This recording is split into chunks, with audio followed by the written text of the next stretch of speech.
We rank the episodes of Death Battle Season 7. Yes, that's the intro.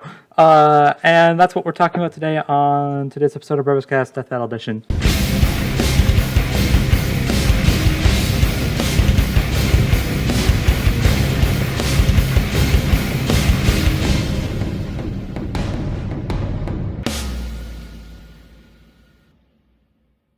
Hey everyone, and welcome to another episode of BrobusCast. I'm your host Brobuscus. With me today is ZDogg. Hi, I'm not gonna do anything fancy. I'm just gonna. Hi, how you doing today? Oh, your hair looks nice. Hope you're having a good one. I'm very curious how you would actually know about that. And we also have Richard. Yo, how's it going, everybody? Nothing fancy for me either. Just, trying to get the rust off. Yes. So yeah, we're back early, technically. Technically. Technically. So because the Hulk versus Broly discussion took a bit to get out. Thanks, Richard. Shush. I'm sorry. Yeah, we decided to give you this little bonus before the season 8 premiere comes out. So, hope you enjoy it. Oh, and by the way, or maybe it's after season 8 premiere. It's being recorded before it, so shut up. Okay, yeah. On that note, yes, we are aware that the season 8 premiere is Yoda versus King Mickey. That sounds pretty freaking cool. Yes, we are all decently excited for it. So. Yep. So there's our little pre-discussion. Yep. For it. So today, what we decided to do was take our rankings of Death Battle Season 7, merge them together, and now we have this. Kind of like what we did with Season 5. Yes, and what we were going to do with Season 6, but whoops. Yeah. Whoopsie. We'll get to it one day, we swear. One day. One day. So, so just to run it through real quick, yes, we're using the same rules as we did with the Season 5 ranking. Yes. If you need a refresher, basically, I gave each episode points based on how high they were on our list. The less points they got, the higher they were on the list. Blah blah blah. If you saw the Season 5 ranking, you know exactly what you're getting into. Yep. And just for clarification, yes, we are including the 7 Battle Royale. Yes, because, it's technically not part of this, but in my opinion, there's no reason not to, so screw it. Sure. It's a very special bonus episode. It's a very different bonus episode than the ones we usually get. Also, I have no idea if this is coming through on my mic or not. Chances are it's not, so this is going to sound really weird. But if you can hear an echo, my place is very echoey. No, it's good. For me, anyway. Yeah, it's good for me too. Okay, cool. But yeah, I don't think there's any reason to delay this any further. Well, actually, there is that. I probably should have said this first, but real quick shameless plug. If you haven't seen movie Sonic vs. Detective Pikachu from Ultimate Throwdown, you should go watch it.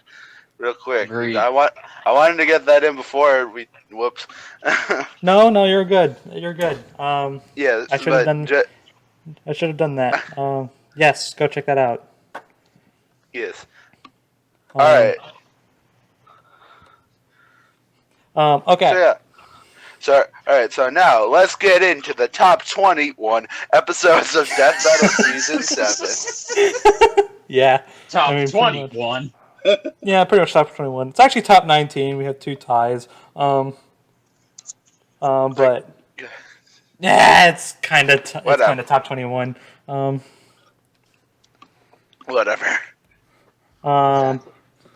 So like always, like with most countdowns, or like with any countdowns, because it's a countdown. I don't know where I was going with that. We're gonna start from the bottom. And this shouldn't really come as much of a surprise, but yes, we're unoriginal. We're not going to do a screw attack top 10 worst superhero games where we start with the number 1. No. Okay, sure. No, Number 21, technically. Okay, it's number 19.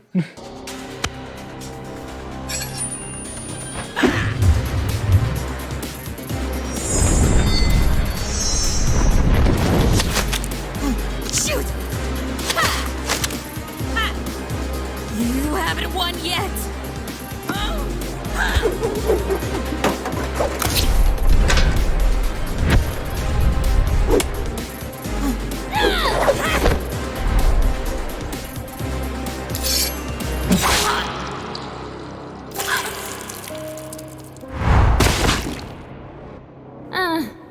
Now I have. Okay, yep. Wow. Kind of saw this coming. No shock, I really. mean, I saw it coming. I thought it was just going to be even lower than that. Well, it's at the bottom. How do you get lower than the bottom? You go lower. I'm very good. Yeah. Although what's funny? What's funny about the this? worst of season 6 in there. That's What's funny about this is that we actually put this at the exact same position on all of our rankings. So we all had this at number 20. So we all pretty much thought it was collectively meh. Like, yeah. But, okay, honestly, like, part of me wants to, it's like slightly like over, like, honestly, like, out of the bottom 3, which I'm pretty sure I know what they all are. I don't outright hate any of them. I just find them, I'm like, meh.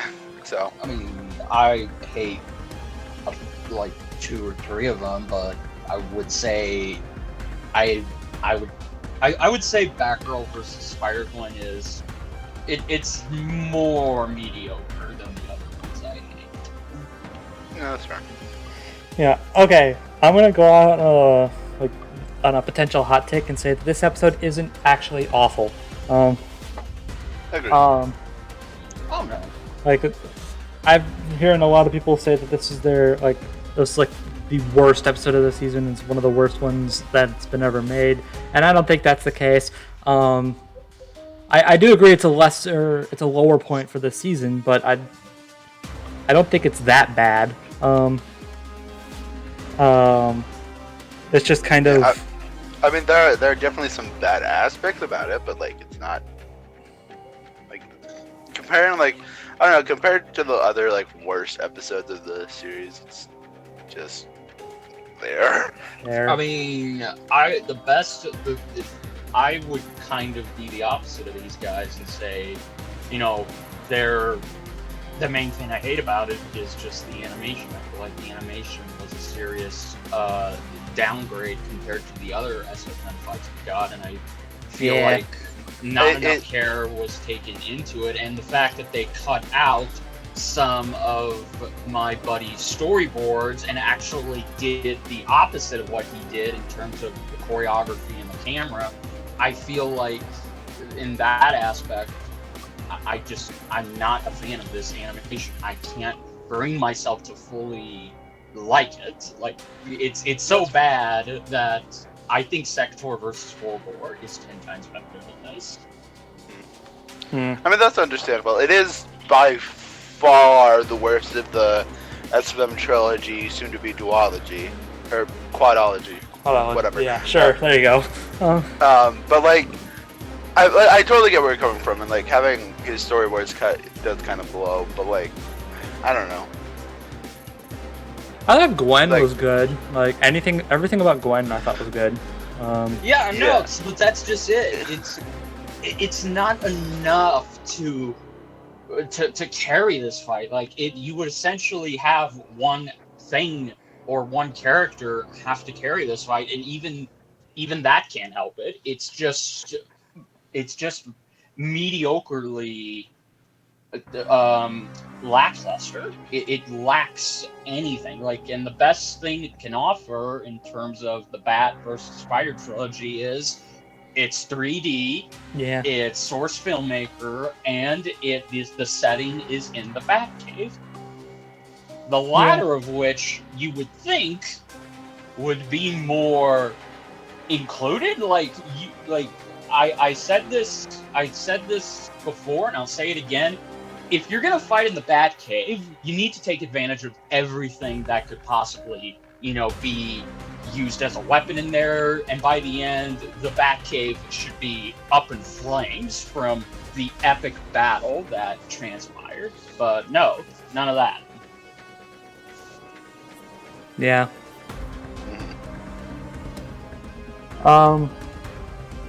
Yeah, I mean, it's definitely I definitely agree it's the weakest out of the Source Filmmaker episodes.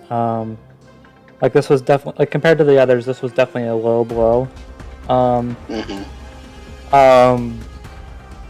At the same time, though, I know a lot of people were upset that this was in Source Filmmaker instead of 2D, but honestly, I'm kind of glad it's as lackluster as it was. I'm kind of glad it's in Source Filmmaker to at least have some difference between Batman versus Spider-Man. Like, one's 3D, one's 2D, which that's another thing. Like, look, you can have like a really cool episode, but when you announce a matchup like this, you really gotta make me realize why it exists. And like, you have to make its existence worth it. And this just feels like 3D Batman versus Spider-Man, right down to who wins. Which I think it goes without saying Gwen wins. Like, that, like, freaking duh. But like, if I just need to know what went into the creation of her this episode, because like even from like when you start out, when you think about it, like, okay, so we got to make sure this is different from an episode we've already done, which still, in my opinion at least, holds up. Like, I still really like Batman versus Spider-Man. Agreed. That one's really it still holds up even to this day. So at that point, it's like, okay, so the fight might have been cool, the fight might have been at least something worth watching, but like, at that point, why does it still even exist? Especially since, I mean, I'm only gonna like bring this up for this one and one other, like, especially when like these two like had like a bunch of other options. Like, Batgirl had Kim Possible, someone else, I'm sure. Like, Spider-Gwen at least had Jolene or Tana, like, and like those like would have been like a lot more unique and like more interesting, I feel. Okay, to be fair, at least on Gwen's perspective, I know Tana probably wouldn't be able to happen. Yeah, Tana didn't technically exist. At least that Tana didn't exist when they were fighting this season. And as for Jolene, Part 6 doesn't have an anime yet, somehow. If it were up to me, I would have done Batgirl versus Kim Possible. Like, that's what I would have done. Especially at least to give Kim a fight. Like, like, I'm not a Kim Possible fan, but she seems like she's under-researched. Like, no one... I keep asking, how powerful is Kim Possible? How much does she stack up against Batgirl, or is this just another Street Tier Beats cartoon character? Which I would have been fine with because I like Batgirl and all, but like, I need to know. And I can never get a solid answer. Everyone's like, I have no idea. Oh, really? Well, I'll give you a solid answer. Kim Possible stacks very well against Batgirl. I would say she's 2 times above Batgirl in terms of what level she's at, and she has overall better gadgets. She has better experience, considering she has been a super spy. She started off as a super spy before she was even a teenager, and she's saved the world on a global scale so many times. So I really feel like if it was Kim Possible versus Batgirl, yeah, Kim would have won, and that would have been great to see. And I would have even took it as a 2D fight, because they can't create models for Kim in that amount of time. It would have to be either delayed or something. It would just have to come down to a 2D fight. And in that regard, I would have been okay with that. But no, we got Batgirl versus Spider-Gwen. And AKA Batman versus Spider-Man, but with females. And bear in mind, I was the one who defended this matchup. I tried to convince people there are ways it can work if the animation can really, really nail it. And it didn't. And I feel like, and the best way I can just sum this fight up overall, it feels like the Triple D team was just asked, hey, can you do this fight? And they're like, oh, you mean right now? Okay, we'll do what we can. Okay, it's funny because like it may have seemed like that, but like when you actually look into the behind the scenes aspect of it, the animators were totally down to do this. Like they got this fight and they were like, oh heck yeah, dude. Like even on commentary, I haven't seen the commentary in a while, forgive me if this is wrong, but I remember they had Devil on, and he was like, yeah, this is really cool. I'm really happy with how this turned out. And I'm like, oh, alright. I mean, Godspeed, my dude, but like... but look, I get your enthusiasm about it. You have to be professional, and you have to, say you really enjoyed it. But just the way this animation plays out, it feels like they just didn't have enough passion for it. And again, if you go back, you watch Kenobi versus Kakashi, or you watch Dracula. That last one especially. You can see that passion, that excitement bleed into the final finished animation. With this, and Canary versus Dracula's case, literally. Yeah, literally. So I don't know. I agree with these guys. Like this is a low point. This is a very, very low point. And now because it's a low point, I think we can only go up from here. Yes, which seemed to be true with King Mickey versus Yoda. So yeah. Exactly. I do want to say, I know a lot when Yoda versus King Mickey was announced, I know a lot of people were like, oh, it's by the SFM team? Oh boy. Because of how Batgirl vs. Spider-Gwen turned out. And I'm just like, guys, come on. They also gave us Ganondorf versus Dracula. Like, which many people consider one of the best episodes the show has ever done. So along with Kenobi versus Kakashi. Yeah. Agreed. Which we'll get to that. So come on, give him a chance. Give him a second chance. Yeah, no, I mean they're 2-1. I mean, and again, their track record so far is impeccable. So you really can't use this fight as a way to downplay or sort of degrade the fact that they're working on it on a future fight. Like you can't. Like if they were to make more Batgirl versus Spider-Gwens, then maybe you would have a point. But they've only made the one, and I think they're going to continue to go up from here. Yeah. And I also want to say, like, I don't think, we keep comparing it to the other Source Filmmaker fights. I think on its own, it's fine. Like, I think it gets a little, I think it gets a little too much flack for it. But I guess that's just because they made such high quality fights like Ganon Dracula and Kenobi Kakashi.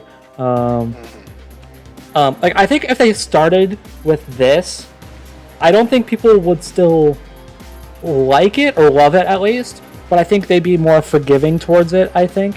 More open to it.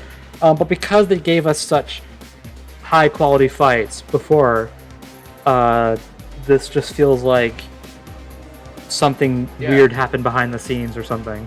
Yeah, exactly. You know, we essentially were spoiled with the first two fights, and Yeah, no, I totally agree. So, yeah, no, again, I think Yoda versus King Mickey, it's gonna blow this out of the water, and it's gonna help them regain their footing.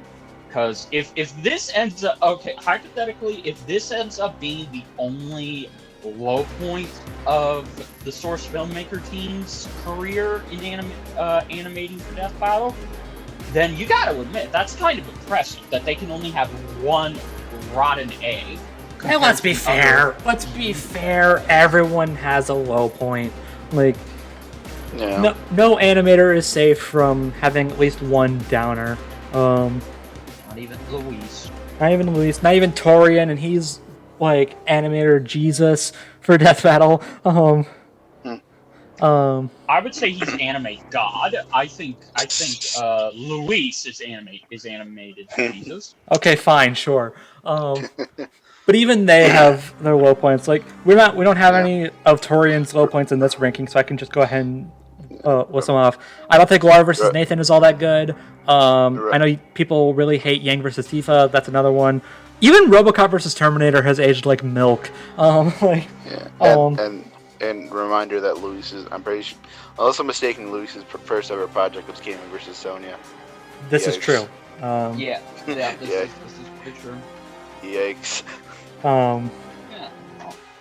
So yeah. But yeah. All Alright. I'll give this episode a bit more like I'll be a little bit more generous towards this episode, especially if this does end up being like their only low point. I don't think it's good, but I will say I don't think it's awful. I don't think it deserves as much flack as it's been getting.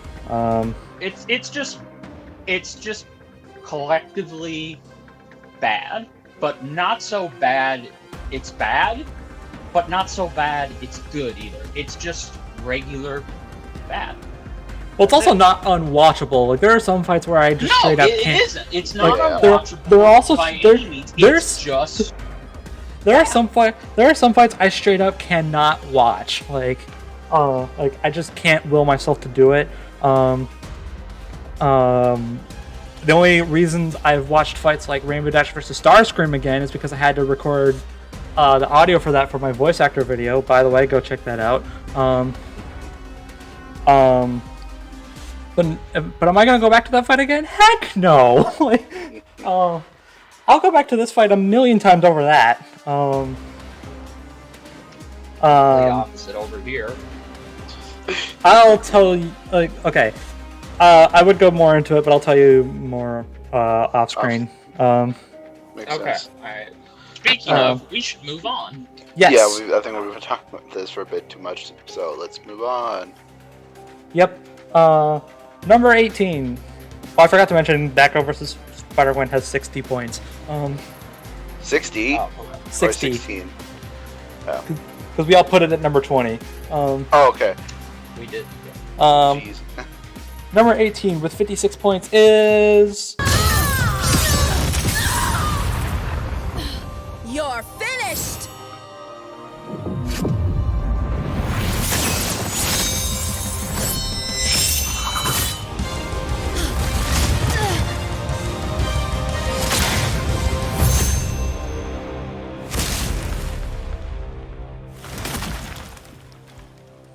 That's what power really looks like. Yep, the one we didn't talk about. The one we didn't talk about, so we get to talk about it now! Yay. Oh boy. So how many points did you get? 56. Jeez. And this is because every single person had it at 21, except me. Wow. You want to explain yourself there? Me? I would, thank you. No. Okay, first off, real talk. I know people have their issues with this fight's results. I'm not some people. What do you mean? Some people. I've just been in discussions where everyone was like, "This is so wrong. What are they talking about?" And I'm like, You sure about that? Okay, honestly, like, I think the biggest freaking problem I have results-wise, and this is from someone who doesn't even do like get that much into the debates, like in terms of this, is where they ranked or is where they put Wonder Woman in terms of strength. Is like, yeah. no. Like that's my biggest, like, even from someone who's not really doesn't really know much of DC. I know like Wonder Woman is a lot stronger than that. Oh yeah, she is. Here's my thing. Here's my issue with the results. It's not the results themselves. I totally agree with Wonder Woman winning. But my thing is that, and this is more for Wonder Woman. Actually, no, it's exactly for Wonder Woman. Her analysis was straight up point for point a complete rehash of Wonder Woman versus Thor. Exactly. That is one of the main problems this fight has, analysis-wise. Like, they didn't even try.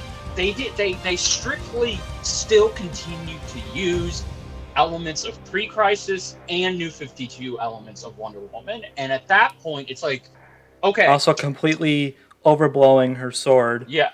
It's like, Rebirth, the thing that happened, that has existed now. You can use that Wonder Woman, and this would have been a great opportunity to learn from your past mistakes of using a combatant for the third time. Like, Leonardo was brought back for the first time in a decade, and it felt like his analysis was completely revamped, and it had changed. It felt like we were just learning something new about him all over again. Whereas Wonder Woman, we just learned the exact same damn thing. She's overpowered. She has a god killer sword. She's strong. She ain't afraid of no man. All that bullshit. All that feminism hurrah crap. Yeah. That's it. Like the big thing that bothers me is everything I've learned about this fight, I could learn from watching Thor vs. Wonder Woman again, and I don't want to do that. I hate that fight. And like the whole thing again with her sword, like, oh, it can cut through atoms, it can cut through anything, and I find that complete and total hogwash. I hate the whole thing with her sword so much. Exactly. I do. I hate this fight more than I think anybody can, and it's for a lot of reasons. And it's not just me. It's not just me. Like, John, who storyboarded this fight, he hates it. He's more open and honest. He absolutely despised storyboarding this fight because of what the script called for. The only thing he could make good about this fight was adding the invisible jet, which wasn't in the original script. He added that. They were gonna go a third fight without mentioning or using the fucking invisible jet. So we have him to thank for that. And the kill shot with the tree splitting as She-Ra's head is cut off. That's really it. In fairness, that kill shot was pretty cool. Exactly. I like the kill shot a lot, actually. But he despises this fight. He despised making it, and and whenever I talk openly about it, he groans because he hates that he worked on it. And I hate it. I hate it. The animation, while it is more polished, than Wonder Woman versus Thor, and just not saying much. And it continues to use the cell shading technique very well. It still feels like they didn't get it right because Wonder Woman's model looks terrible. Like, she's got a giraffe neck going on. The lasso was on the wrong side of her hip, and it just felt like it wasn't good. Like, She-Ra's model had much more better detail and finesse to it than Wonder Woman's. And the biggest thing I hate about this is I just hate the ending. I love the kill shot, but I hate the ending. This was essentially just Wonder Woman is going to overpower the combatant again, and it's not fun. It's essentially She-Ra was no challenge, even though the animation made it look like she might win. It was just tricking us because again, God Sword, and boom, that's it. So and just I hate this fight. I really do. I hate that this is this fight analysis wise, and I hate it animation wise. I agree with the results, but I just feel like if you were going to have Wonder Woman come back, why in the holy hell did you not have her fight fucking Kratos? Give her somebody who can challenge her. Every time I hear a Kratos fight that isn't Dante, I just like. I know, but you see what I'm saying here, right? No, I get it. A challenge. See, here's my thing, and I might be the only person on the face of the planet who actually enjoyed this fight. I think the fight itself carries it for me. I disagree on the Wonder Woman model thing. I think it looks fine. It looks a whole lot better than it did in Wonder Woman vs. Thor. I'm gonna be real. Like, this fight kind of is carried for me because it's basically Wonder Woman vs. Thor, but good. Like if Thor vs. Wonder Woman was good, this is what you get. Like I honestly consider this Wonder Woman's best fight. But like again, it brings me back to what I said about Batgirl versus Spider-Gwen. Why? Why? Exactly. Why do it? Like I'm not a fan. I want to make this very clear. I said this a long time ago. The only reason I was looking forward to this fight is because it was another continuation of having a He-Man character. And I love He-Man. I love him. And I will not lie. I'm brutally honest. I fucking hated She-Ra in the 80s. I hated her 80s cartoon. She was essentially she was Prince Adam with tits. That's it. There was nothing unique about her. And the reboot actually did give some uniqueness to her. And dude, my sister loves the reboot. Go ahead. She has not seen the original, and I'm going to keep it that way. But, because like, man, the original. No offense to anyone who no offense to anyone who likes the original. If you like the original, that's awesome. But it's bad. But as far as like, I don't think there's a single '80s cartoon, at least in this sort of genre, this style, I guess, that has withstood the test of time. They've all aged poorly. I would disagree. I think He-Man vs. Rhino still holds up. Oh no! I don't mean the fights. I mean the shows. You mean the show? Well, I mean, He-Man does hold up because of the cheesiness, and I would say the only reason Thundercats holds up is because of the fucking intro. Like, and some great episodes. There are good quality episodes to Thundercats, but yeah, no. Like, I think I agree. I see where Brobuscus is going. Like, not all 80s cartoons are going to age like fine. I saw when I saw the ending clip they used for She-Ra, I was like, and I'm not watching this show. Like, I'm like, okay, so hey, Wonder Woman, can you please like kill her? I don't like her. I understand, but again, it's like I am a He-Man fan, and when She-Ra lost, it just felt like He-Man lost. And again, that's it. And Wonder Woman boasting that she's more powerful than even than She-Ra, and then her saying she's arguably more powerful than He-Man, that's bullshit. Because again, He-Man would mop the floor with Wonder Woman, which just begs the question: if we were going to have a He-Man with tits fight Wonder Woman, then why didn't we just get fucking He-Man? Why? It would have been original, and it would have been cool. Like, well, here's my thing. I don't have an issue with She-Ra, with the She-Ra side of things. My issue is like, again, going back to it being going back to Wonder Woman's analysis being a rehash. Like, at that point, it's like you're just reusing Wonder Woman again for the sake of reusing Wonder Woman again. And I have no issue with Wonder Woman. Wonder Woman's a fine enough character, but like, why? Like, if you're gonna bring back Wonder Woman again, do something new with her.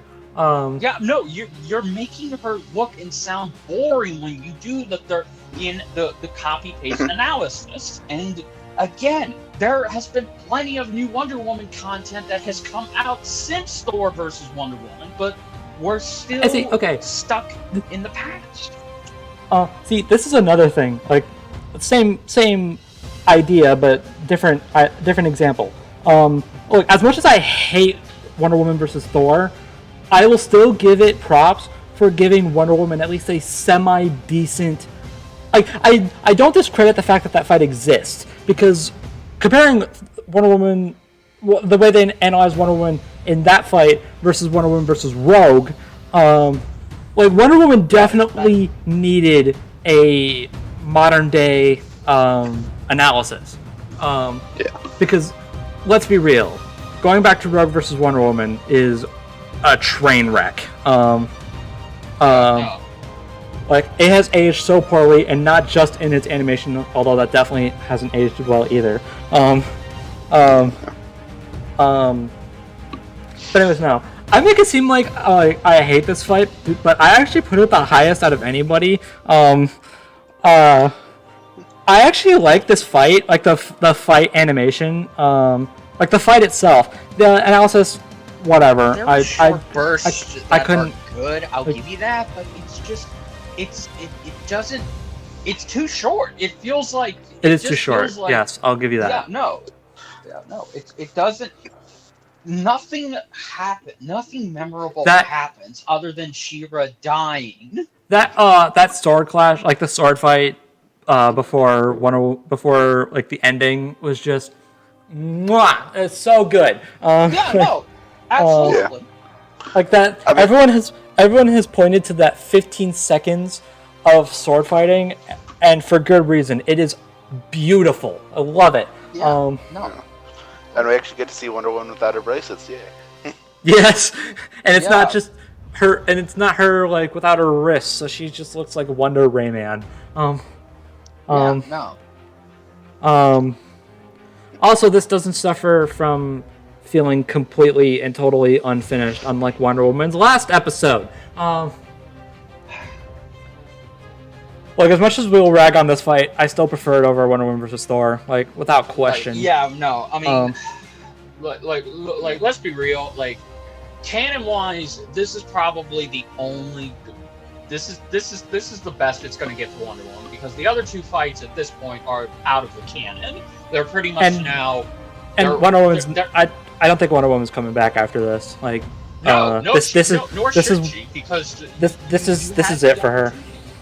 Yeah, no, but you had the opportunity to make her third matchup unique and really make it stand out. And again, I was not upset that they chose She-Ra. I think that was appropriate, because both of them were the most recognizable female characters of the 80s. But the problem is, when we finally got the matchup itself, it was just underwhelming, and it was even more.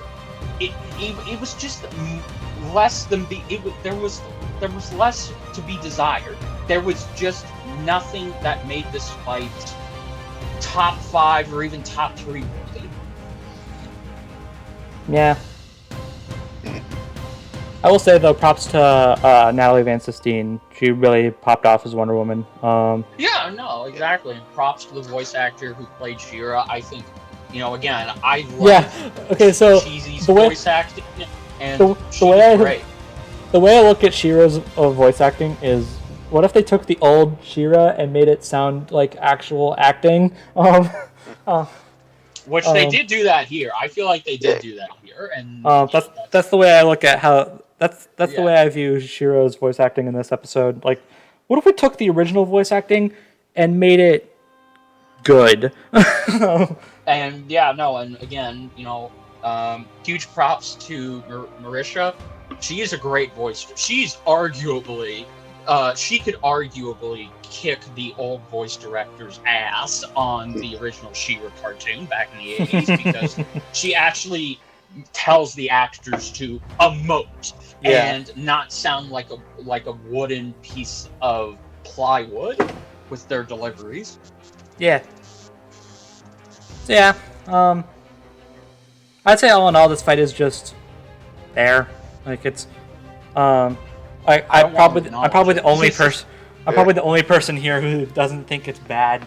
Okay. Since I haven't actually got my, but okay, honestly, I don't think it's like god awful, but like, I just watching it makes me feel nothing. Just like, Fair. I'm watching it. It's just like I don't feel anything.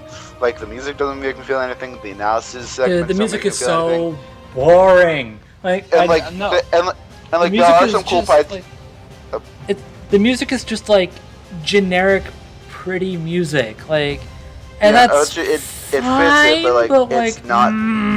I don't memorable. want to listen to it. Like, yeah, and like there are some. I mean, there are like some parts of the fight, like the jet fight, the freaking sword clash, the ending, and the pun was really funny. But otherwise, I just feel nothing.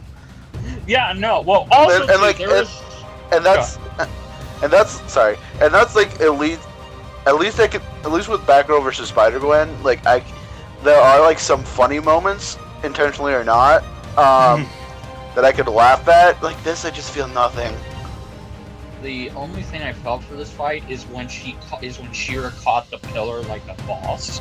I love that moment. That's She-Ra, that was it. But I think the thing we haven't addressed yet, and the real reason why I can never ever acknowledge this fight ever again, is that this was what ended the first half of season 7. oh yeah, This was the mid-season finale. Yeah. yeah. It's like this is how not, you end off your mid-season. This is what you choose. It's like you could have chosen. You could have chosen any of the previous fights to be the mid-season finale, but you chose this. Or just pick a different match. Like again, why does this exist? I like it, but I don't hate. I can kind of see because I'm pretty sure, or that probably just from the leak. Like I'm pretty sure, like they've talked about doing this match for a while. Yeah. So yeah, like, they I have. at least understand that, but like still, no. It needed more shine. It needed more care and attention. And crap. What? Well, we just got the thumbnail. Oh, did we? Information on. Yep, we did just now. All right, hold on. well, Don't say anything. Right? This is your live reaction to what the. All right. To everything. I mean, Don't say a word. I'm gonna look it up. I mean, we're pretty much done with this. Yeah. So. Yeah. Consider this a bridge between number 18 and number 17. Yeah. But I need to see this. So. Yeah. Wait, bro. Where? In chat. Wait, bro. Where exactly did you rank this out of curiosity? Good question, actually. 14. Oh, wow. Okay, Oh, that wow. thumbnail's not too bad. That's cool. Holy shit! That's high. That's pretty good. Oh, that got Keston Howard. Yeah. Wow. I don't know. I don't know Okay. either of the voice. Oh. Keston's voicing Mickey, and he was the voice of No. Keston is voicing Yoda. Oh, okay. Sorry. The tweet has Keston second, so Yeah. So I just kind of eyeballed it. And he was the voice of Captain Falcon and Machamp. Okay. Okay, so who's this other guy? Philip Sacramento.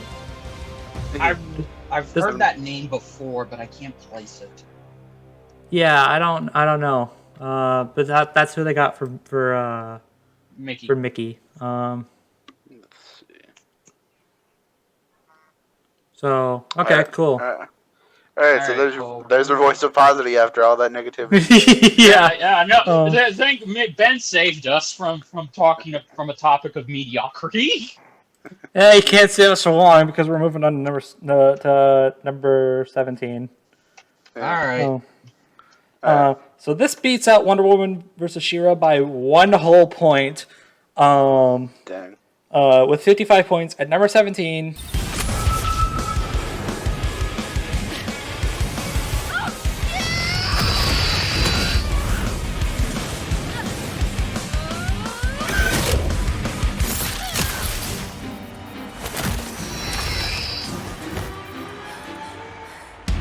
Fatality.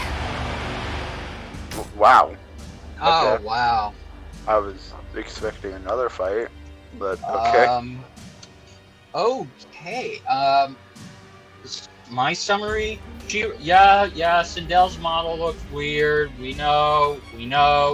Arena was nice. Huge Black Canary fan. They got her down. Voice acting was down. Sprite was pretty good, despite being a reskin of Captain Marvel. And the end death was pretty cool, but I would not say that this is top 5 worthy. See, the way I look at this, here's the way I look at this. This fight simply exists. Yeah. That's it. Yeah. Like I that's a think good way of putting it. I think it is a well-made fight, but for all intents and purposes, this is a well-made fight. I agree with the results. I don't know if I agree with them anymore after Aftermath. Aftermath. Thank you. You're welcome. I mean, Although I don't know, you could argue some like Herald tier stuff for the Canary Cry, if I remember correctly. So whatever, I'll let it slide. And it didn't come out when this fight did, so whatever. And the fight itself is alright. It's well made. It's well animated. I thought the voice acting was fine. I thought the music was fine.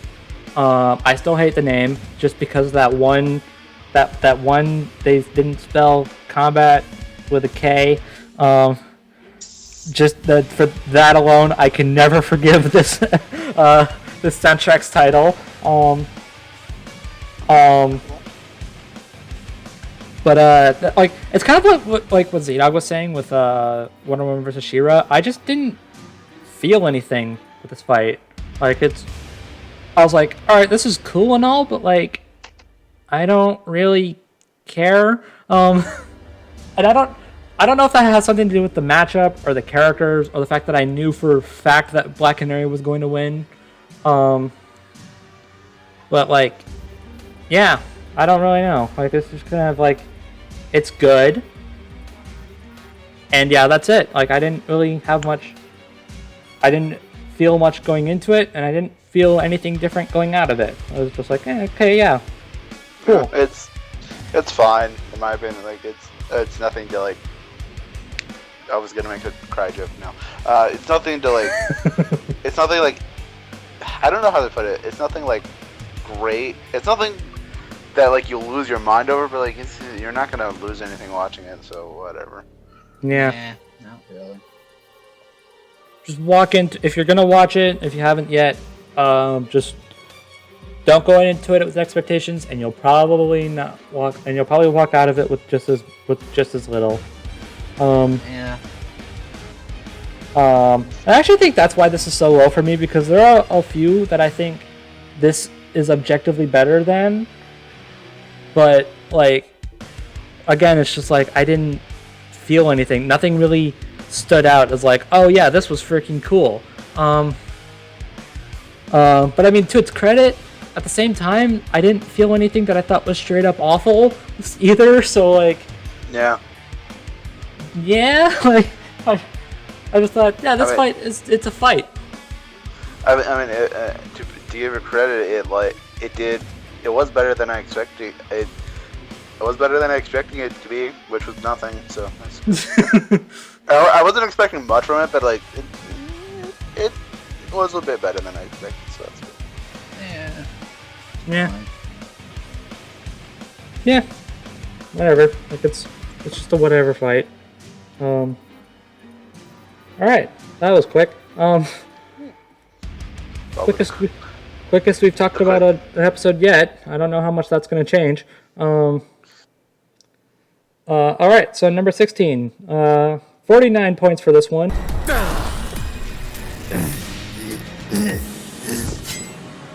We are the darkness. We are your nightmare. We are Venom. I hate you.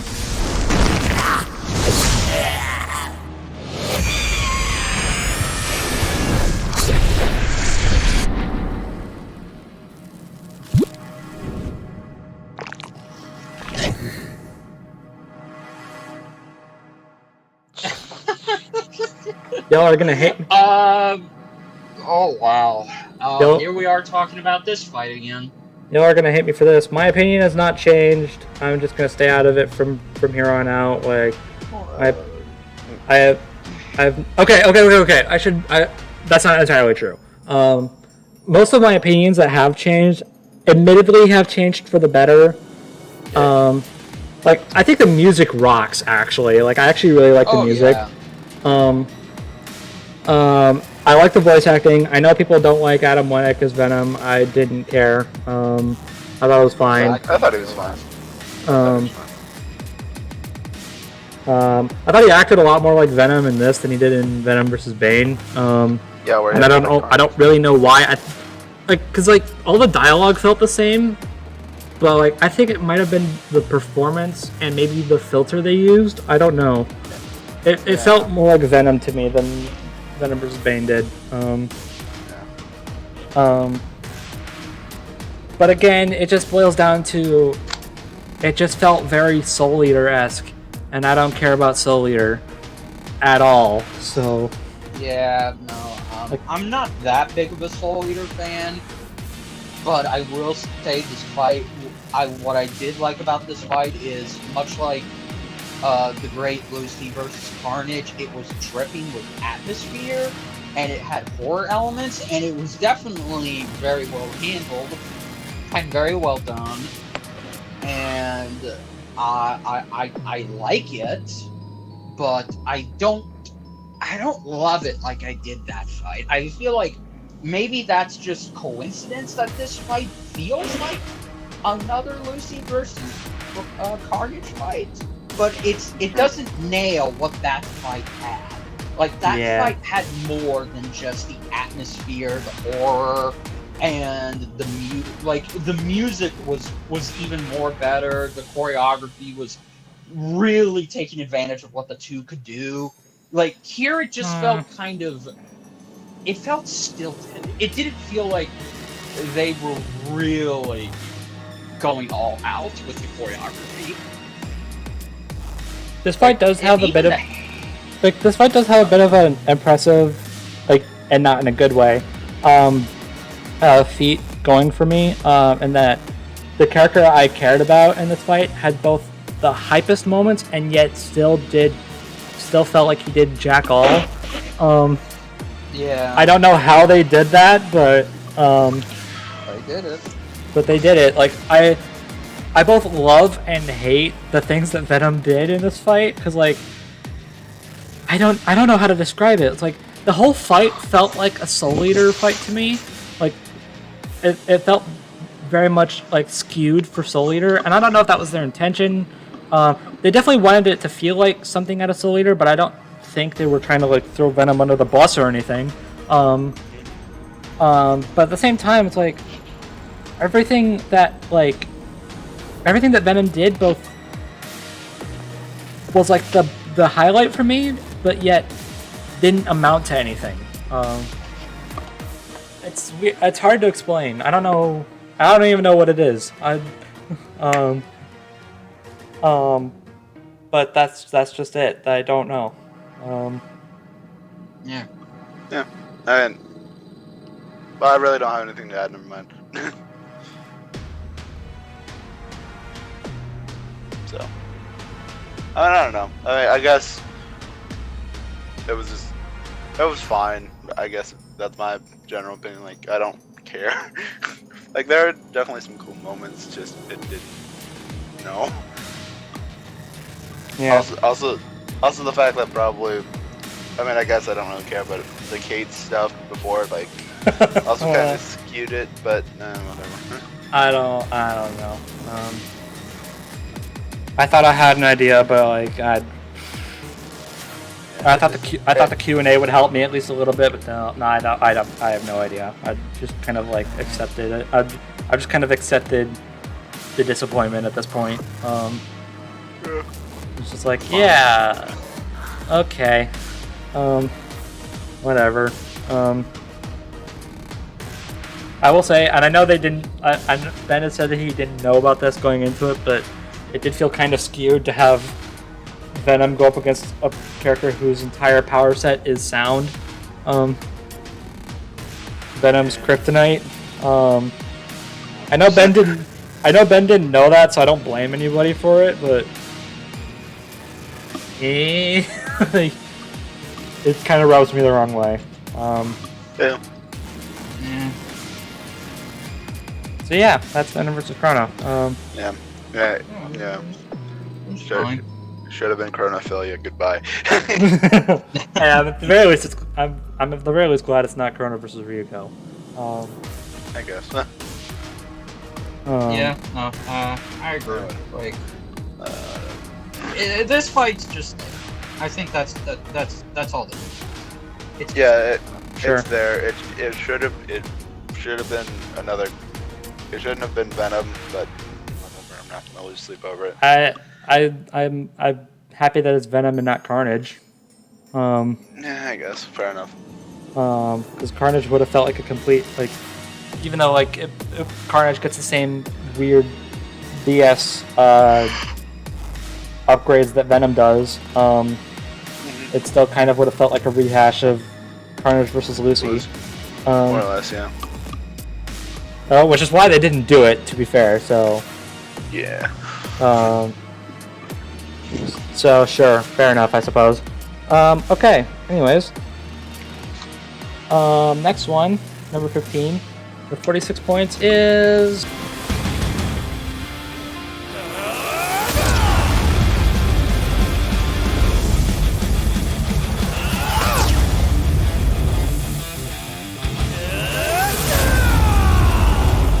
Come on, die already!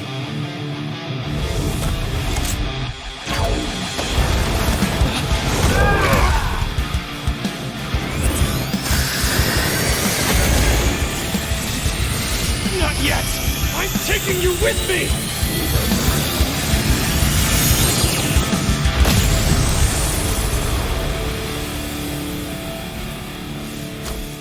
Sorry it had to be this way. Don't talk to me. You got it. Really? What? Wow. Okay. I kind of blame myself because I'm surprised a certain anime Kiki fight isn't here. But like, what? What?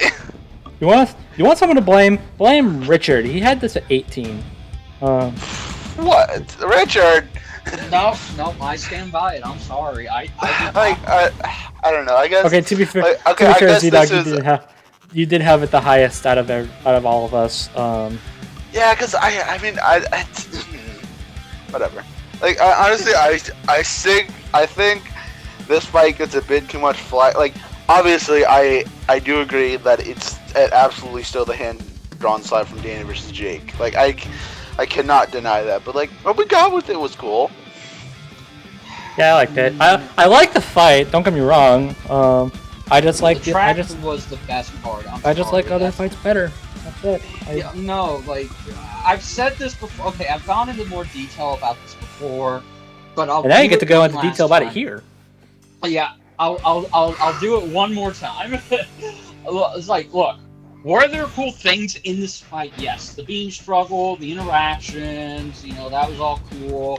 But but overall, I'm sorry, this was not a good way this was not a good fight to have the Rooster Teeth 2D department work on. Like, it should have been Danny versus Jake, hands down, because this fight just, it came off as lackluster in the animation department. The models, while they were fine, they weren't that really well detailed. The choreography was stiff and stilted. There were repeating frames for the action segments, which I'll give them a leeway on. Yeah, no, it would have taken them a longer time to draw more frames, but plus it's a nod to it's a Dragon Ball nod.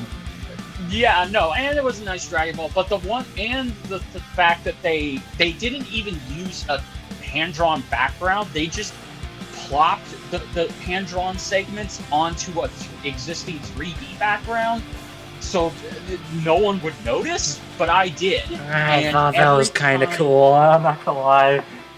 No, yeah, it was cool. There were some scenes and frames where it was cool, but most of the time, it stuck out like a sore thumb.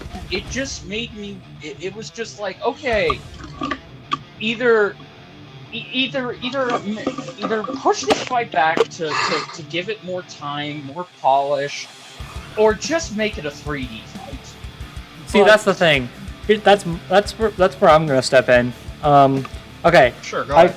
I agree with ZDogg. This definitely stole the hand-drawn side from Danny versus Jake. Yes, 100%. I agree with that. However, and I don't think we covered this. I could be wrong. I haven't seen that discussion in a while. But the reason why this fight is hand-drawn is because the animators wanted to do it. Like the animators wanted to do an anime fight. So they got this. So they chose to do this over. They chose to do this fight over Danny versus Jake. Even though Ben was sure they were going to pick Danny versus Jake instead. Yeah. So they did what they wanted to do, and I give them credit for that. And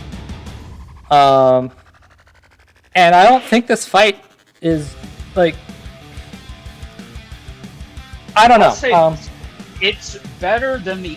It's hands down better than the other fights that we've mentioned so far. Like, it deserves. Like, yes. Like, it's lucky to be this high, for God's sakes. So, I mean, in that regard, I do remember rewatching this fight a lot, even when I didn't appreciate the certain more ambitious aspects. I at least respected that. Okay. They wanted to try. They wanted to test their limits. And while I feel like they should have done... I feel like they should have done Danny versus Jake. They should have. They should have stuck more to that and built themselves up over time until they felt that they were confident to take on this type of approach to a fight. Yeah, that's fair. But instead, they didn't do that. And I have to really make a criticism against that, because again, it's okay to be ambitious, but you can't. But being too ambitious is bad for you. You know, you can't go all out on something that you never done before. You really, and honestly, I just feel like this should have been the mid-season finale, because had it been the mid-season finale, they would have had more time to polish it up and make it look even better than I think it could have been. Because I believe that this fight would have been much more better had they moved it. But, you know, hey, what's done is done, and I don't hate it. You know, no, it's fine. I pick on it out of love. I criticize it out of love for how much I like Genos and I like War Machine, but I also criticize it because of how much I respect how much time and effort it went into making this 3-minute fight. And I know, and I think we all know from firsthand, traditional 2D hand-drawn animation is not easy. Oh no. Oh no. It's time-consuming, and it's arguably the most quality you'll ever see in animation. Okay, so how do I say this? Okay, so here's where I'm gonna step in. I'm actually this is probably gonna be a hot take, but I actually think that these guys, the animators here, are much more fitting for a death battle than Blind Ferret is. Look, I like Mario vs. Sonic. I like that fight. Yeah, Blind Ferret's cool. Like, I got what you mean. More or less. I just don't think that Blind Ferret is the type of animators to do something like Death Battle. And look, as much as I will praise Mario vs. Sonic, they also did Smokey vs. McGruff, and you all know how I feel about that fight. Oh, come on. Flashback. So, with this fight specifically, my issue isn't the animation. Like, here's where everything kind of whittles down to me for one reason. It's not the animation. It's not the music. It's not anything like that. It's honestly just Genos. In general. I didn't like his voice acting. It just doesn't fit the character. And on the topic of his character, and this was also an issue with Batgirl vs. Spider-Gwen we didn't bring up, I just don't think... acts out of character. Yeah, I think Genos was just really out of character. But he acts more like... And, I get what you mean, to me. And I do see what you mean. To me, he acts more like a Bakugo than a Genos. Yeah, no, and that was clearly the fault of the writing. I do agree. I feel like the way... Genos was not... He had some moments where he was in character, but for the most part, he was out of character. Assuming... just going off on Rhodey, because he's all like, oh, another one of you, you're back for more? It's like, okay, Genos would not just do that. He wouldn't start off acting like that. He would say, oh, well, sir, you need to get out of here. This is public hero stuff, and if you get hurt, I have to take full responsibility for you. And then you could just have it be a conflict of two heroes arriving on the scene, there's a mix-up, and they fight. Why Genos needed to assume that Rhodey was just another robot that came to take him out is beyond me. Yeah. That's right. Yeah, I don't know. It's just everything, regarding the way Genos was written, the way he was voiced. I like his voice actor, the actor himself. Yeah, it's just the direction. Yeah, it's just the direction. Which is fair. The thing is it's the same guy who voiced him in that really terrible DBX. You know the one I'm talking about. I'm not gonna say it. I'm not gonna say it by name. And I knew I didn't want them to do it, but I knew they were gonna bring him back, and I was like, it doesn't work. It doesn't fit. He's too high pitched. Hey, now we have a Bakugo voice actor for when he gets in. And yeah, I mean, to me, this fight is carried by Rhodey. I love Rhodey as a character. I think he's an amazing character. I like the way he was animated. I like the way he was written. I thought his voice actor did a really good job. Everything about Rhodey was great. I loved Rhodey in this fight. Yeah. But it's just the way Genos was acting and the way he was voiced. It just puts it off for me. And that's really the only thing that drags it down so much. Because outside of that, if Genos was just in character and voiced well, then I would have loved this fight. This fight, I really like the way it looks. I really like how it was animated. Yes, it's stiff. I'll let it go. And I will say, this is going to be hot take of the century, but I honestly think this is the animator's best work for the show.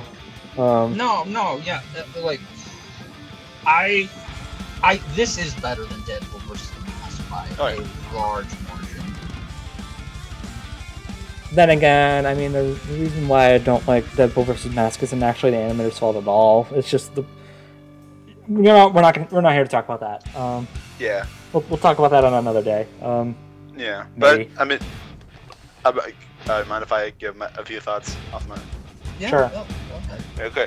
I honestly I don't know, like there's just something about this fight that like I really like. Obviously, like it's not perfect, like but like I don't know, like just some of the lines within the fight that are like really funny. The Sunday best line is like really funny. Yeah, that was great. I love that one so And, much. And like even though like there are some parts that look jank, like to me just like the entire, I don't know, I just had a fun time watching this, and like just through and through. It's just it's a fun ride with like I don't know how to explain it. War Machine just straight. I think the one scene that sticks out to me the most, and I just laugh at every time, is War Machine just like they're about to crash on the ground, and War Machine just like repulsor slaps Genos to the ground. So good. Love that so much. Yes, that's such a good one. Yeah, I just don't know how to explain this one. It just I personally really like it. I think it gets way too much flack. Like I understand why, but like I don't know. I think people are being a bit too rough on it, in my opinion. The only to be honest, the only parts the only gone. To be honest, in that sense, I do agree. This fight gets too much hate. Yeah, and like the only parts like that like really bother me is that the ending thing. Like yeah, it's funny. Like the very ending killing blow. Oh like, yeah. Like the. Yeah, I mean that was funny, that one, but like why would Rhodey do that? Like that's. Yeah, exactly. That, he had no reason to. It should have just ended with like the self-destruction, and like Rhodey was a bit damaged up, and like then says like sorry I had to be this way, kid, and then flies off. Like that's how it should have ended. Mm-hmm, yeah. Like, or if you wanted to like, keep I find like the "don't talk to me" funny, but like no. I mean, if you wanted to keep that joke going, it's totally out of character for Genos. But if you wanted to keep that joke going, you could have just had Brody be like, all right, fine, whatever, and then just fly off. Like, leave Genos there to like be like, well, I screwed up, didn't I? Yeah. Also, one thing that I will never get off my back during the analysis, Boomstick says Genos and Blue says Genos. I hate it. It bothers me so much, and no one seems to. To be fair, I'm sure everyone seems Boomstick to. would be. Like, to be fair, Boomstick would pronounce it that way. Like, yeah, okay, but here's the thing. In the previews, both of them said it like Genos, but like Ben re-recorded the line, so why didn't chat? It bothers me so much, but like whatever. I just wanted to get it off my chest. But like those are like really the only things bother me. Like it's not like an amazing episode. It's just it's a fun ride. it's the best One Punch Man episode so far, I'd say. Although this is coming from someone who doesn't have that much care towards Mob vs. Tatsumaki, so that's probably my fault. But anyways, yeah. So that's Genos vs. War Machine. Let's move on. Okay, this one I'm surprised is actually this slow. Yeah, I'm very curious how long we're going to be recording for. Oh gosh. So this one also beat out this fight by a whole point. With 45 points at number 14. Concasse! Since you wouldn't finish your food, I'm making you cough up whatever you've already eaten. Anti-manner!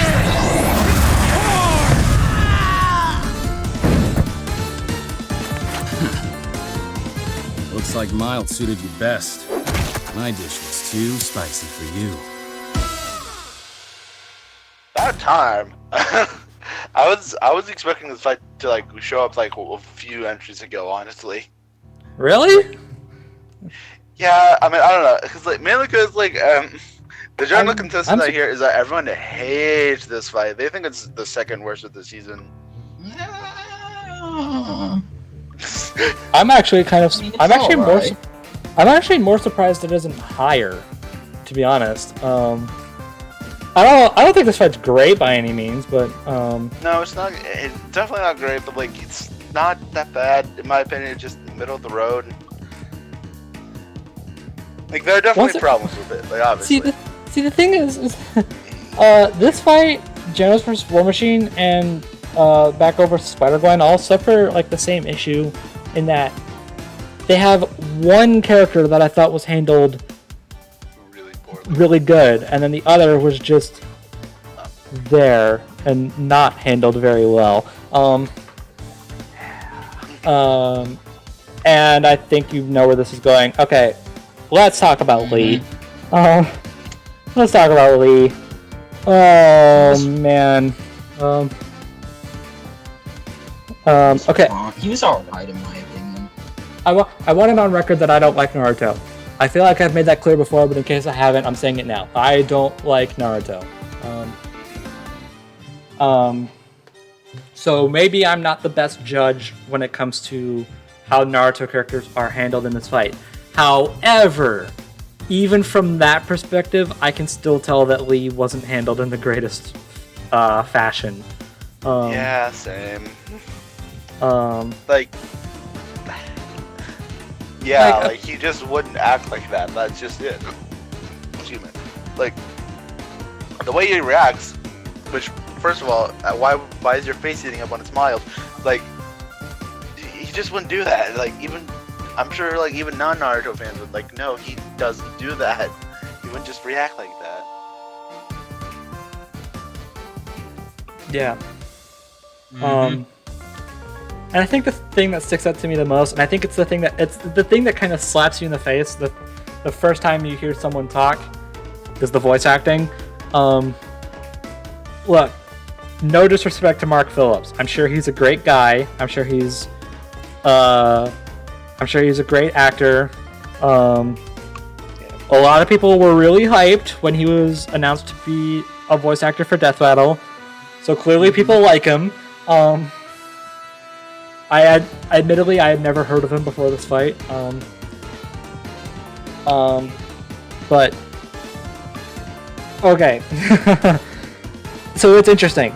As far as the actual voice itself goes, whoa, it's bad.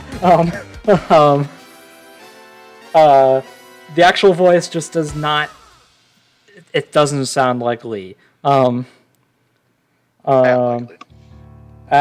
don't know how to put it without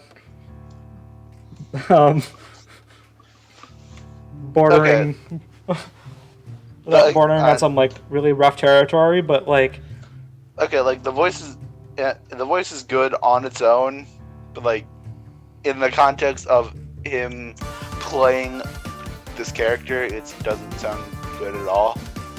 Sure, we'll go with that. The way I see it is that Mark captured the energy and attitude of Lee more than the actual voice. Like when it comes to the actual acting, he did a great job as Lee. Like he really captured like Lee's energy again. Like I said, it's just when you actually get into how he actually sounds, it definitely doesn't sound like Lee. Probably not helped by him being like, bruh, this food's terrible, even though he has said that he's respectful towards all foods, but whatever. And like, Lee is not the guy to throw insults during fights. Like he just doesn't do that.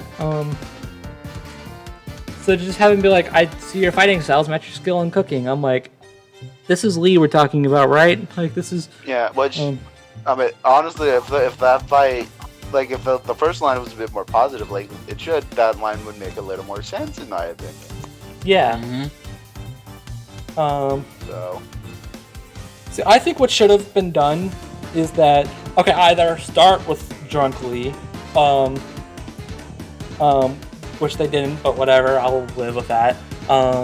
Or alternatively, have Lee start by complimenting the food, but then being like, but it's a little mild, but I'll deal with it. And then have Sanji be like, are you serious? Mild? Okay. Because Sanji's the type of guy to do that. Like he'll any complaints about his food, he'll just be like, "Are you serious?" And then that would have made his line Lee's line that I've already mentioned make a lot more sense and feel more like Lee.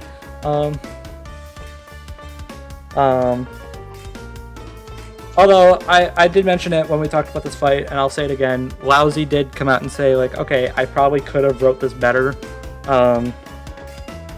So, you know, props for that. But obviously that doesn't change the final product.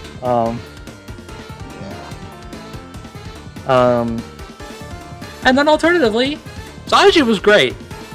I love Sanji in this fight. Yeah. Like, I love how he looked. I love how he was animated. I love how he sounded. I'm not the biggest fan of Yang Ye, but he's a good voice actor. And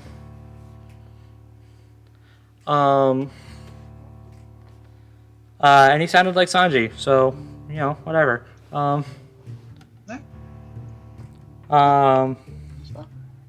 the music's just a bop.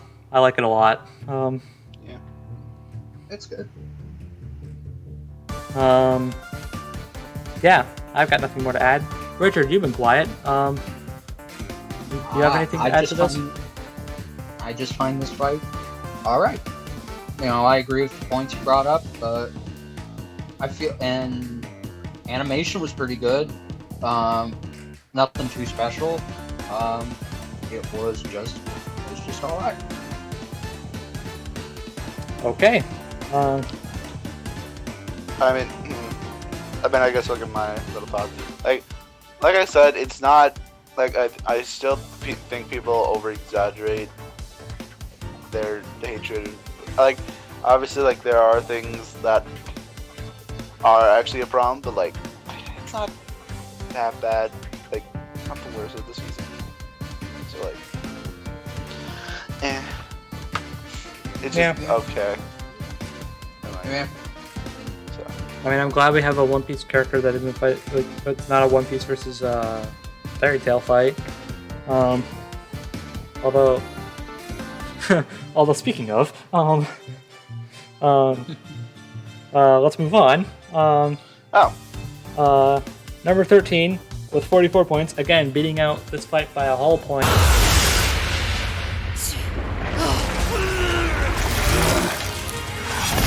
Breathe.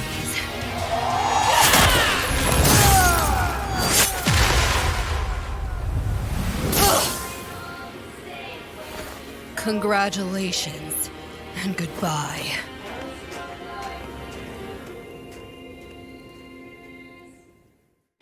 I have nothing to add to this fight. It was just meh. It was too long. Feel like they should have cut out some scenes and just kept it shorter.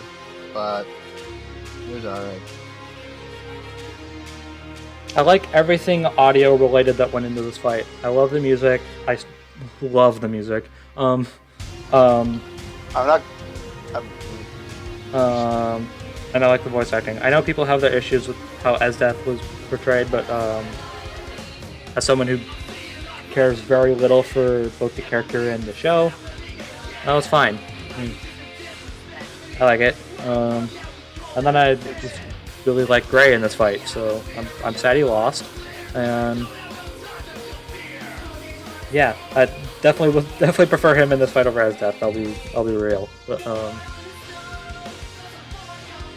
as far as the animation itself is concerned, it's alright. Yeah. No, nothing terrible. I know people have an issue with puppet style sprites. And I'm just like, whatever. I'm done trying to be the only person to defend them at this point.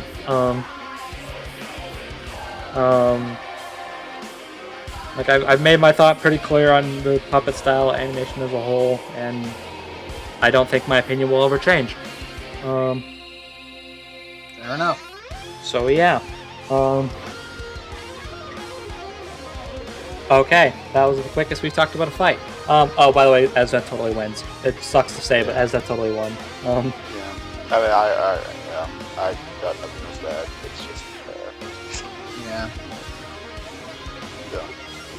Music was the best part about it by far. Like it's, I love the music in this fight.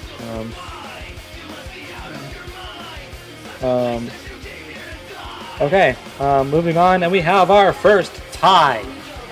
Yay. Oh boy. Alright. I actually have no idea which one to do with these first. Both of them have 41 points. We're at number 12. Alright, do the one that released first. Okay, that sounds fair. Hey, speaking of puppet style sprites, we have one of the most infamous ones of them all.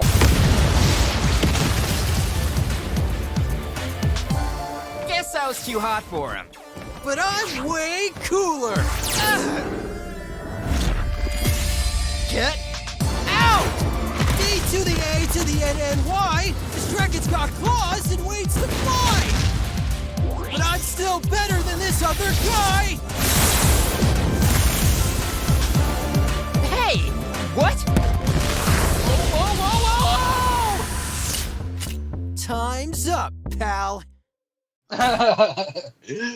Yeah, Dope. fair enough.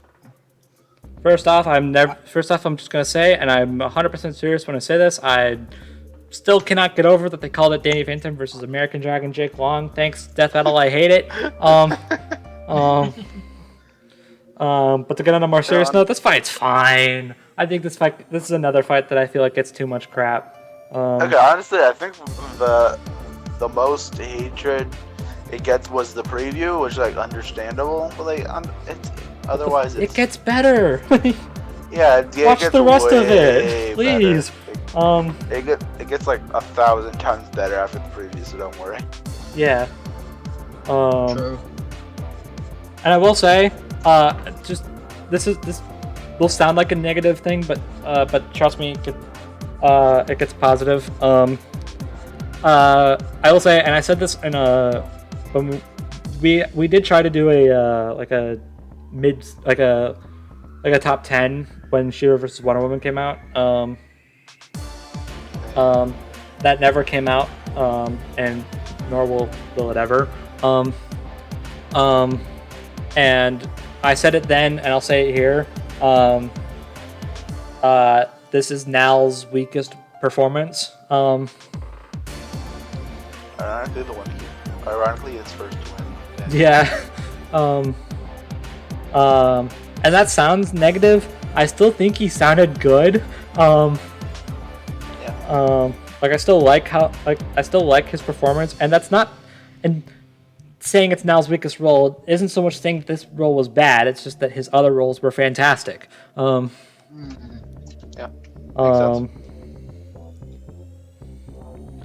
I disagree. I think it's one of Nal's best performances, and it's so good, and his portrayal of Danny was so good that Kubo the artist got him to reprise his role as Danny Phantom in his 5 years later motion comic trailer. Good for him. So yeah, no, I think Nal did a great job as Danny, and the fact that he got the blessing of the Crooked Creator himself.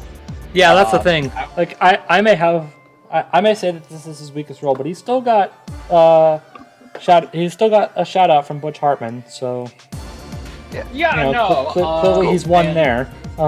Yeah, no. So I think it's just nostalgia talking. You know, this is a really good fight.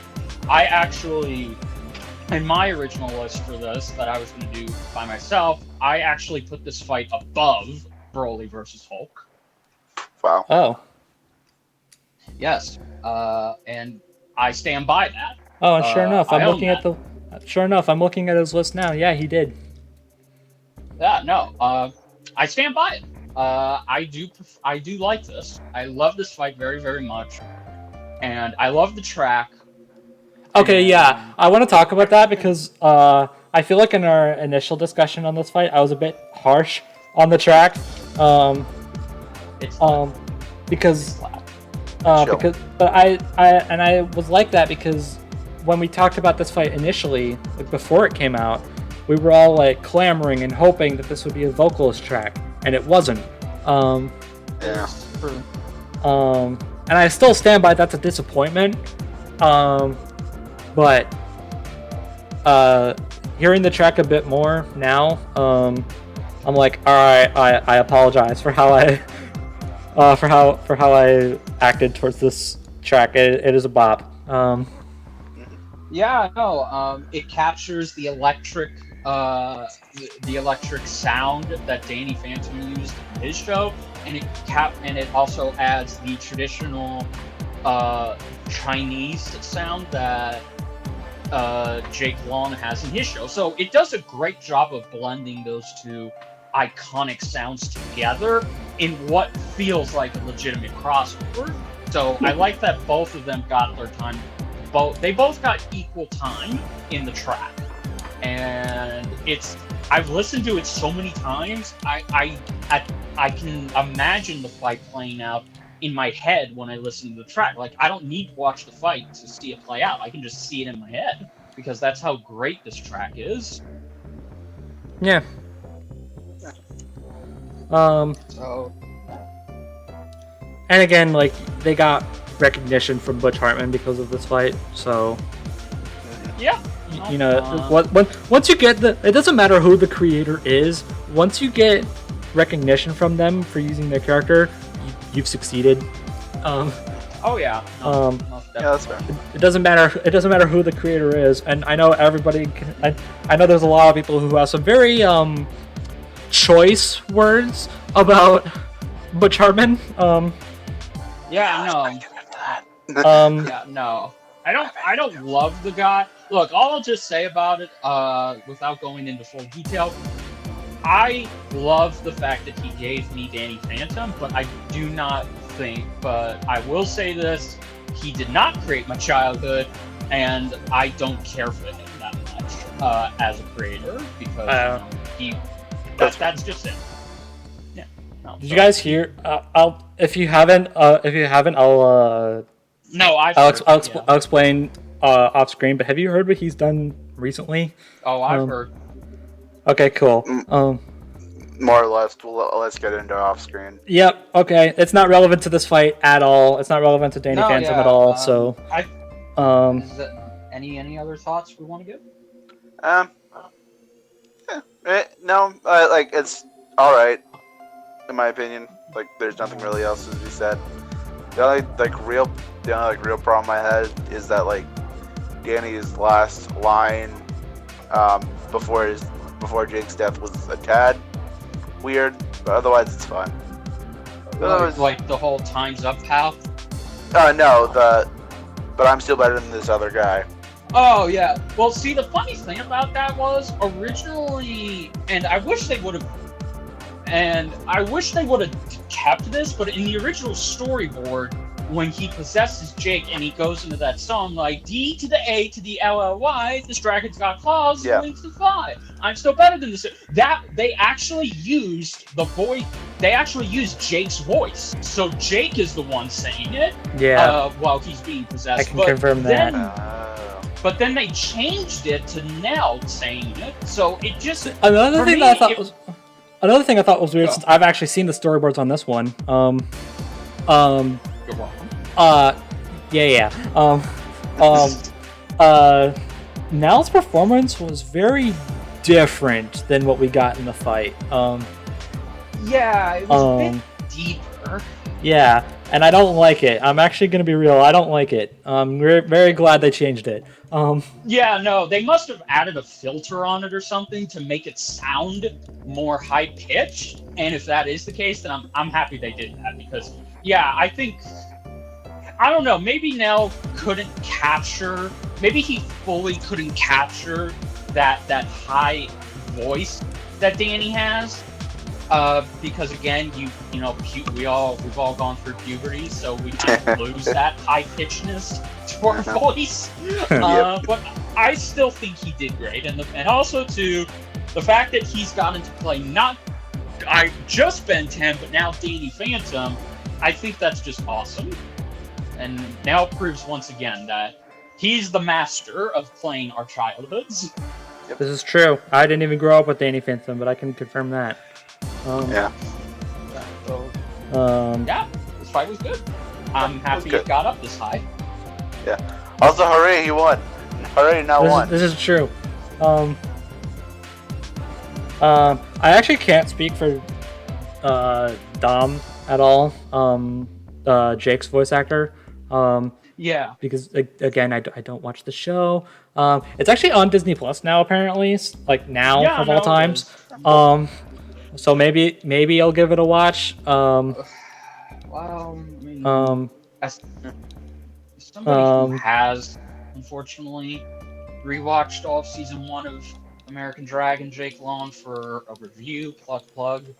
You know, I would say that Dom did a great job in capturing that Dante Bosco's original portrayal, but she did tone it down because season 1, Jake Long, he is annoying as fuck. And I'm very happy that Dom kept that down to a minimum. So I thought that she captured it perfectly. So I can tell you're happy that you lost. Oh yeah, no. And the fact that he only rapped once, and he only said "Amdrag" once, because he says that a lot. He does that's season 1 Jake Long. He raps, he makes up verses, and he says Amdrag. I'm the Amdrag of the NYC. Like, oh, the time. I'm not kidding. Season 1 almost killed my sanity. I will say, despite all that, I'm glad they went with the season 1 dragon instead of whatever was going on with season 2. Unfortunately, season 1 is more memorable, so I had no problem. You're really not selling me on this show, by the way. Well, again, season 2 is the better, superior show in terms of everything, but season 1 is what people remember most. Yeah. All right, whatever. Let's just move on to what this is tied with. Alright, what was this tied with? I'm very curious. It's funny that we decided to include this one.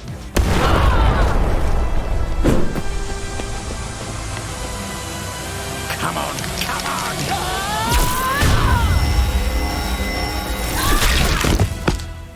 Fucking diabolical. Wow, what an upset! In a surprising turn of events, the winner is... Alright, keep calm, everyone. Everything's fine. After all, I am the only hero America needs. What? Can he do that? Black Noir! Wait, where'd Noir go? What's going on? And where's that cheering coming from? Well, thinking about it, even in a simulation, Queen Maeve or Butcher winning does make sense. You can learn more about it in our analysis video. But I guess it doesn't really matter when you have a pompous, narcissistic asshole like Homelander! The winner is Homelander! He's great! Just great! I have more limbs than you now. Don't worry, buddy. I'll lend you a hand. If you want to shine like the sun. Hey! Nice flex. How about a second round? I love a good sequel. Oh wow.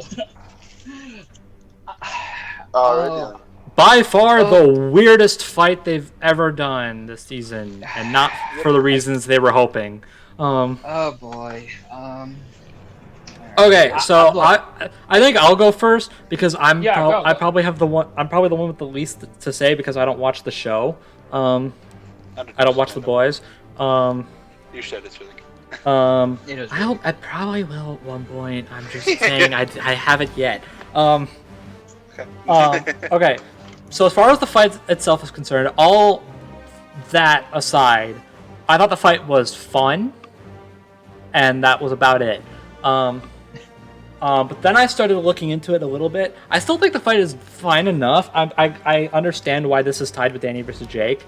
But the thing that bothers me, and the thing that confuses me the most, is what the heck were they thinking with the lineup? It's like it's the 7 battle royale, except one is dead, one isn't there at all, and one is only there during the analysis. Yeah. What? And then Billy's just there because he's the main character of the show, I guess. This is true. Like, this doesn't. This is the 5 plus Billy. Oh. Yeah. I mean, they're not just called the 7 because there's 7 of them. They're called that because it's their brand. That's their brand name. That's still freaking stupid.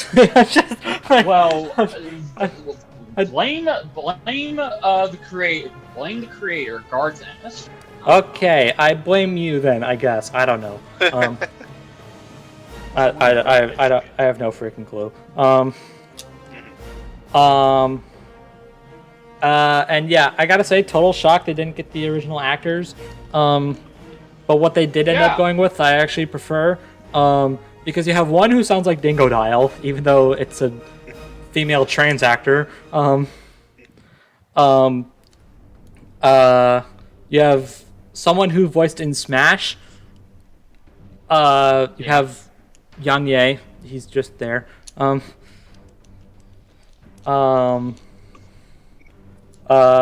Natalie again, because haha, Wonder Woman ripoff. Yep. And yeah. You also have one that played Cyborg. Yes, that one too. Yeah. So I mean, cool. And as far as I know, they sound pretty similar to how they sound in the show. I mean, more or less. Yeah, I mean, Billy's, it was a little over the top because that's not how Carl Urban does not over exaggerate that he's Australian. He doesn't do that. He just keeps it cool and suaving. You know, he's pretty much like Jack Sparrow. He's a modern day Jack Sparrow. Oh, I like him already. That's the best way I can describe him. And yeah, but then when the voice actor, she did do a good job, and the fact that she was able to pull it off, I salute her and I give huge props to her. But she did over exaggerate it a little bit. Yeah. I don't know. Maybe this is just the bias in me. I think this would have been the great opportunity to have the actual actors from the show voice themselves. Yeah. Like, it does seem like, especially since it's promoted, it does kind of weird to have not have them there. Yeah. I understand if timing differences or whatever, but if you're gonna do a fight to promote the show, why not have the original show as actors, especially since I think they could have gotten them. I don't think, because if I'm correct, I think season 2 was getting ready to wrap up when this was announced. So really, they could have gotten some of them. They could have at least gotten Anthony to be Homelander. They could have gotten Carl Urban as Billy. Maybe one of the actresses as either as Starlight. I don't know. And since this fight, and for those of you that don't know, the reason this fight exists, it's not because Death Battle wanted to make it. It's because Amazon paid them to. Yeah, Amazon just said, "Hey, so we're huge fans of your show. We love it. We want to make an episode on the boys." Yeah, it's would you consider doing a boys battle royale, to promote our second season? And everyone at Death Battle said yes because they love the show. And Ben especially. Amazon, yeah, exactly. And Amazon even flipped the bill. They paid for everything. They paid for the animation, and they allowed them to use whatever footage and resources of the show that they could, Which explains the sprites. Yeah, they did pay for those sprites. they flipped the bill for that, and the sprites were actually made by Rooster Teeth. Yeah. So the fact, that's cool. Although it is weird that Billy's was a reskin of John Constantine, but whatever. Whatever, I'll let it slide. Maybe they just couldn't finish it in time. Probably. Maybe. They were just like, you know what? Let's just use a reskin of Constantine's. But yeah. Hey, I wouldn't have known if I didn't know better. So, whatever. Yeah. Again, I'll let it go. I don't really care that much. Yeah. So aside from not having the actual actor's voice act, which would have made this fight go beyond the moon for me and ZDogg, I really love this fight. I think it's very special in terms of its animation, and I could tell John actually became a fan of the show because of this fight. So he had so much fun storyboarding it, and I can tell Luis had fun animating it. Mm-hmm. It was very good. I love it. I don't consider it part of Death Battle. I consider it's a part of its own class. It's in a league of its own. Kind of like Mewtwo versus Vegeta. If that makes sense. Or the Death Battle shirt. No, that makes sense. I give this one props for being a bonus episode that actually feels like a Death Battle episode. If I may give my quick opinion, personally, I do consider it a part of it only because it is more episode than T-shirt and Mewtwo Vegeta, and honestly, as a little bonus present for us, in a way, I think it's pretty good, and it did get me into The Boys, which is a really good show, so I'm happy about that. And especially since it came out in the smack dab center between Wally versus Archie Sonic and Winter Soldier versus Red Hood. Yeah. So it's good. Everything's fine with it. I do think, admittedly, at least Starlight's death was a bit lame. But otherwise it was pretty fun. Yeah, no. Yeah, I agree. I feel, and the fact that again, the fact that they got rid of he's my least favorite Boys 7 member. The one who harassed Starlight. Yeah. Oh, the Deep. Yeah, that's it. The Deep. The fact that they got rid of the Deep so early on was freaking hilarious. So the fight starts. He's mouthing off to Billy and then just dead. It's great. Nope. Yeah, I know. A-Train just kills him. Which, by the way, A-Train is one of my favorite characters in the show. But I do wish that they would have just kept it to. Brobuscus brought this up in an off conversation. They should have just had this be the actual boys fight the actual 7 or 6 or 5 in this case. This should have been the Boys versus the 7. It shouldn't have been a battle royale with the 7, with 2 of them not being there and then Billy's just there. Maybe you could have Billy does, and again, the fact that they decided to end it with, okay, technically Billy did win, but Homelander. I totally give it to Billy. That's. Homelander was never considered to be a part of the fight, so. Yeah. Plus, screw Homelander. And I do understand why they kept Black Noir out, because when you do watch the show, you'll find out it was probably best they kept him out of this fight, because, oh boy, he would have killed all of the boys and the 7 if he was allowed to be in this fight. So, huge props. But I do agree, the one thing that sucks about this fight is the way they chose to conduct the end analysis. And also the fact that they went so in depth for this one, even though it technically has a canon order. So that doesn't make sense. Why not give that props to something like Wally vs. Archie Sonic? I don't know. Yeah, no. It is. It's a great. In my opinion, it is a great episode by itself. If you're a huge fan of the boys, like me and ZDogg, but if you're, and you can tell, like everybody who loved the boys checked out this fight, and they loved it. So it got me. Yeah. It's what made me watch the show. So and it's just a harmless little addition to the show. So if you don't really whatever. need to watch it if you don't like the boys. No.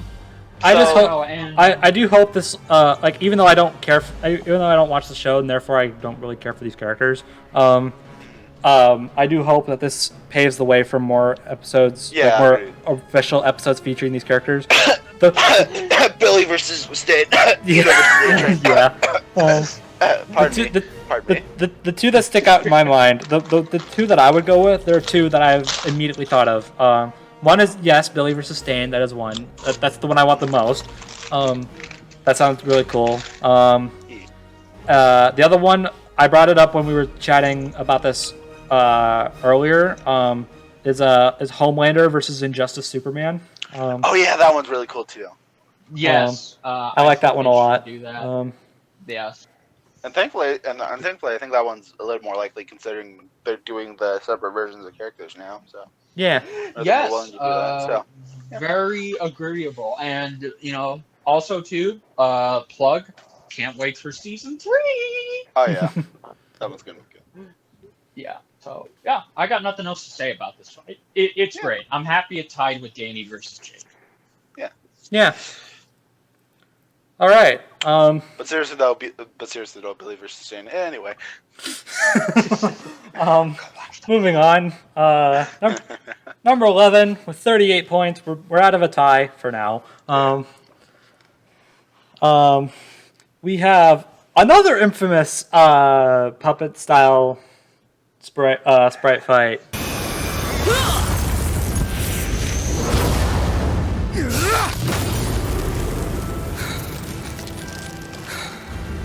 I don't care how much power you have.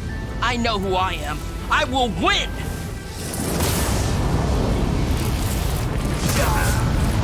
Then I'll have to go beyond.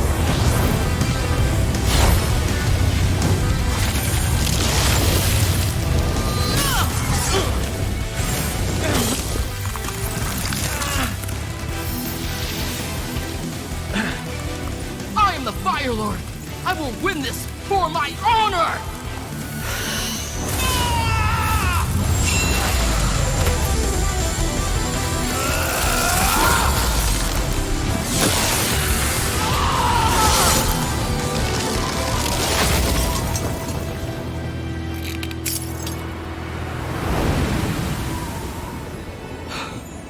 Apologies. Oh. Okay, this is not the fight Richard was thinking about. No, it's not. It's yeah. Boy. Can I go first? I don't have a lot to say about this fight. Sure. I was excited for it at first, and I was really excited that they finally managed to get Dante Bosco to reprise his role as Zuko, despite it being so good. Short-lived. So good. No, I don't care. So good. Yeah, no. Animation. It was okay. Forgive the voice crack. It was okay. It did its job. Okay. The hand-drawn segments and the ending 3D shot. Holy crap, that was beautiful. Yeah. Track, not so good. I actually really like the track. I didn't like it at first. I didn't like it at first, but I kept listening to it for a while, and I was like, this is actually really good. Yeah, no, and the biggest elephant in the room that I know these guys are gonna bring up is Todoroki acting completely out of character. Because reasons. Okay. I mentioned this when we talked about it when it came out, and I'll say it again because I still stand by it.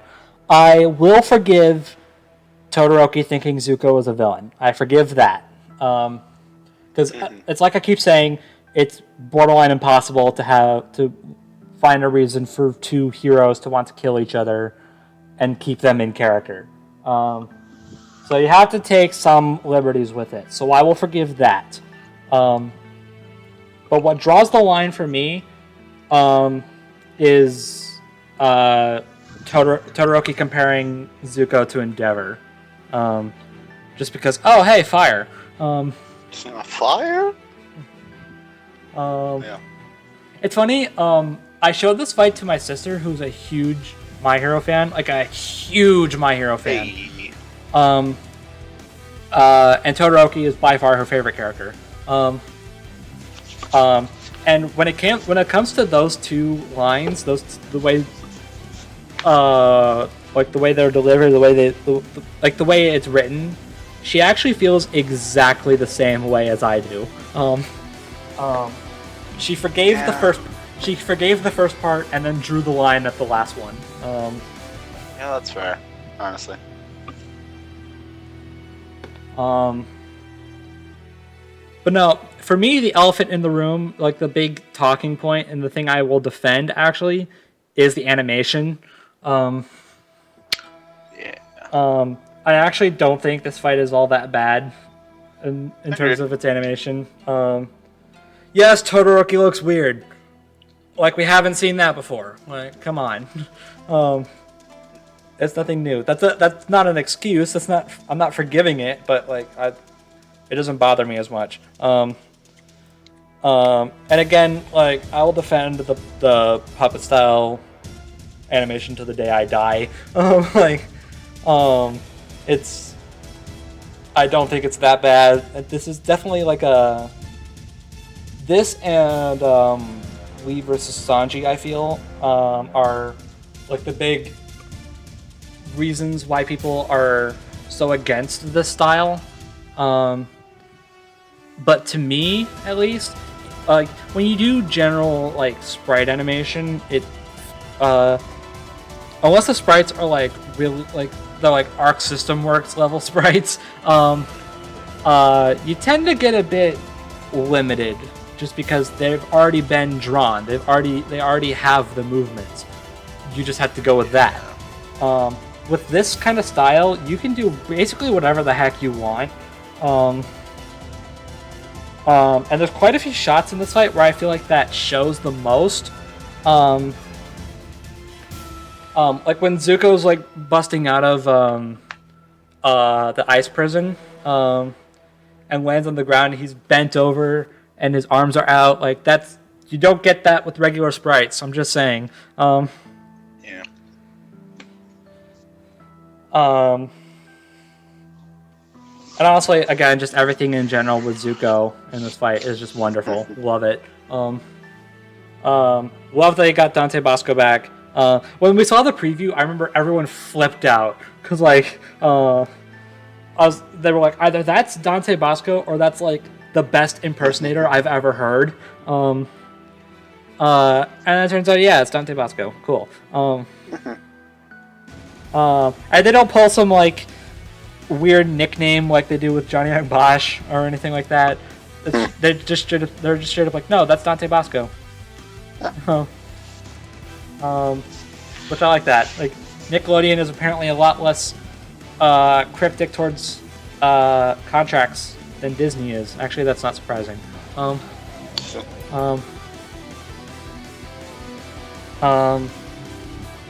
Yeah, and as a fan of both characters, as a fan of both shows, more especially Zuko, yeah, I thought this fight was fine. Like, I don't love it, but I think it does. I think it works for what it's supposed to do. Yeah, it's just fun.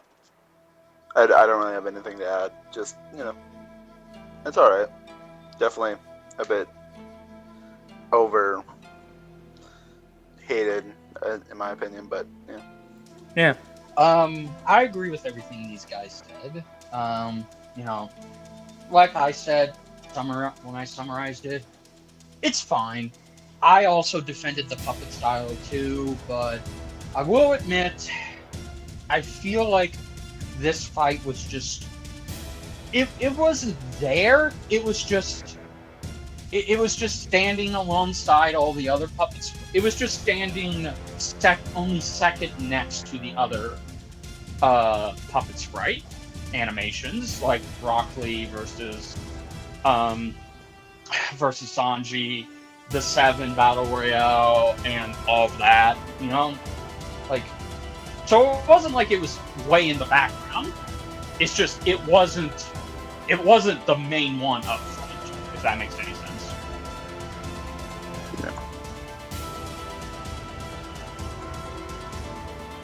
Oh wait, hold on. I still agree with Wiz. We're all still mourning. The best boy had to die! Okay, so we did get it mixed up earlier. Okay, Yeah. Okay, so yeah, going Ben back. got it mixed up.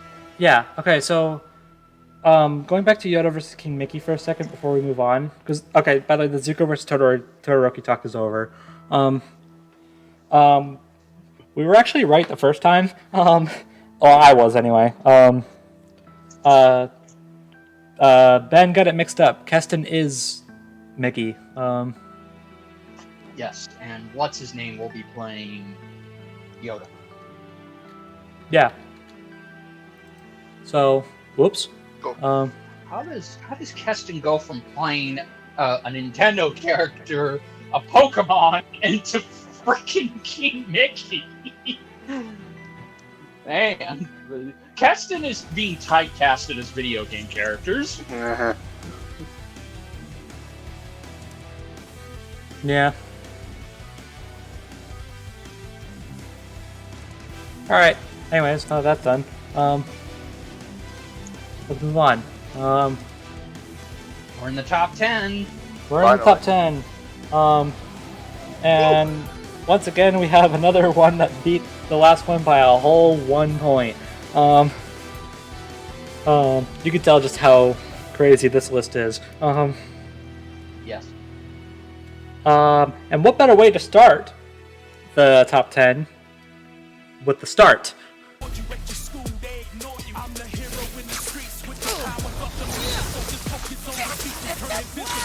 Not cool! You stupid! All I gotta do is... What? Plasma coil. If you hadn't noticed, this electric biz is kind of my thing. Aw, man!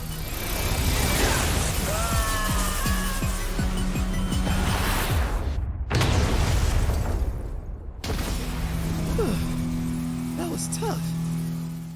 Yep. The dream car. Anyway. Yeah, no. I heard that. I know AKA the start of Static's comeback career. This is true. I refuse to believe that this didn't. I refuse to believe that if this fight didn't happen, Static would not be in the same position he is now. Yep. Yeah, no. It's because of this fight. DC was like, okay, we need to bring Static and hit Milestone back, and they have. And Static is now back. He's better than ever in a new comic series with the other Milestone characters. And it couldn't be a better time to be a Static fan. Yeah, you guys can have that sort of fun. Yeah, you guys can have your fun with that. Which kind of is one-sided because Miles, the best thing he got was into the Spider-Verse, and that's it. He's still got nothing going on right now. Well, he just had a game. Well, okay, wait, no, except the game. Yeah, he did get a He just had a game, which I haven't played yet because I still have. Which I actually haven't played yet because I still haven't scored a PS5.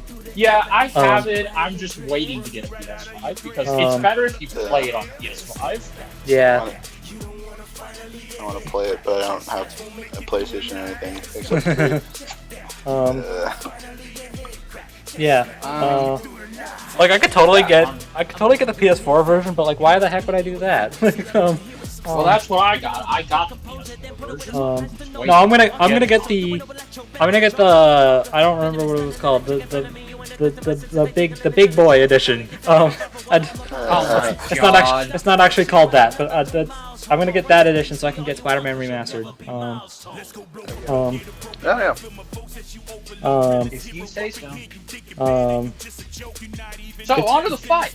Yeah, that fight's alright. It still holds up pretty good. It's still, I still think, I'd still argue it's probably the best puppet fight, honestly. Probably. It probably will be until a better one comes out. But yeah, no. I like this fight mainly for the Static, because I grew up with Static.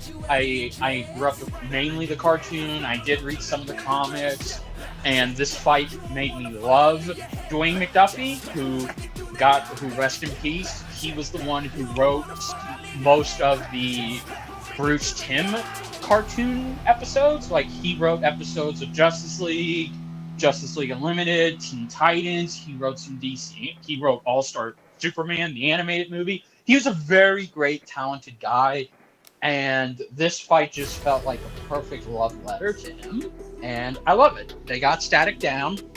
I love how they mainly stuck with the cartoon version, and the custom sprite for Static was pretty cool. I loved seeing that costume.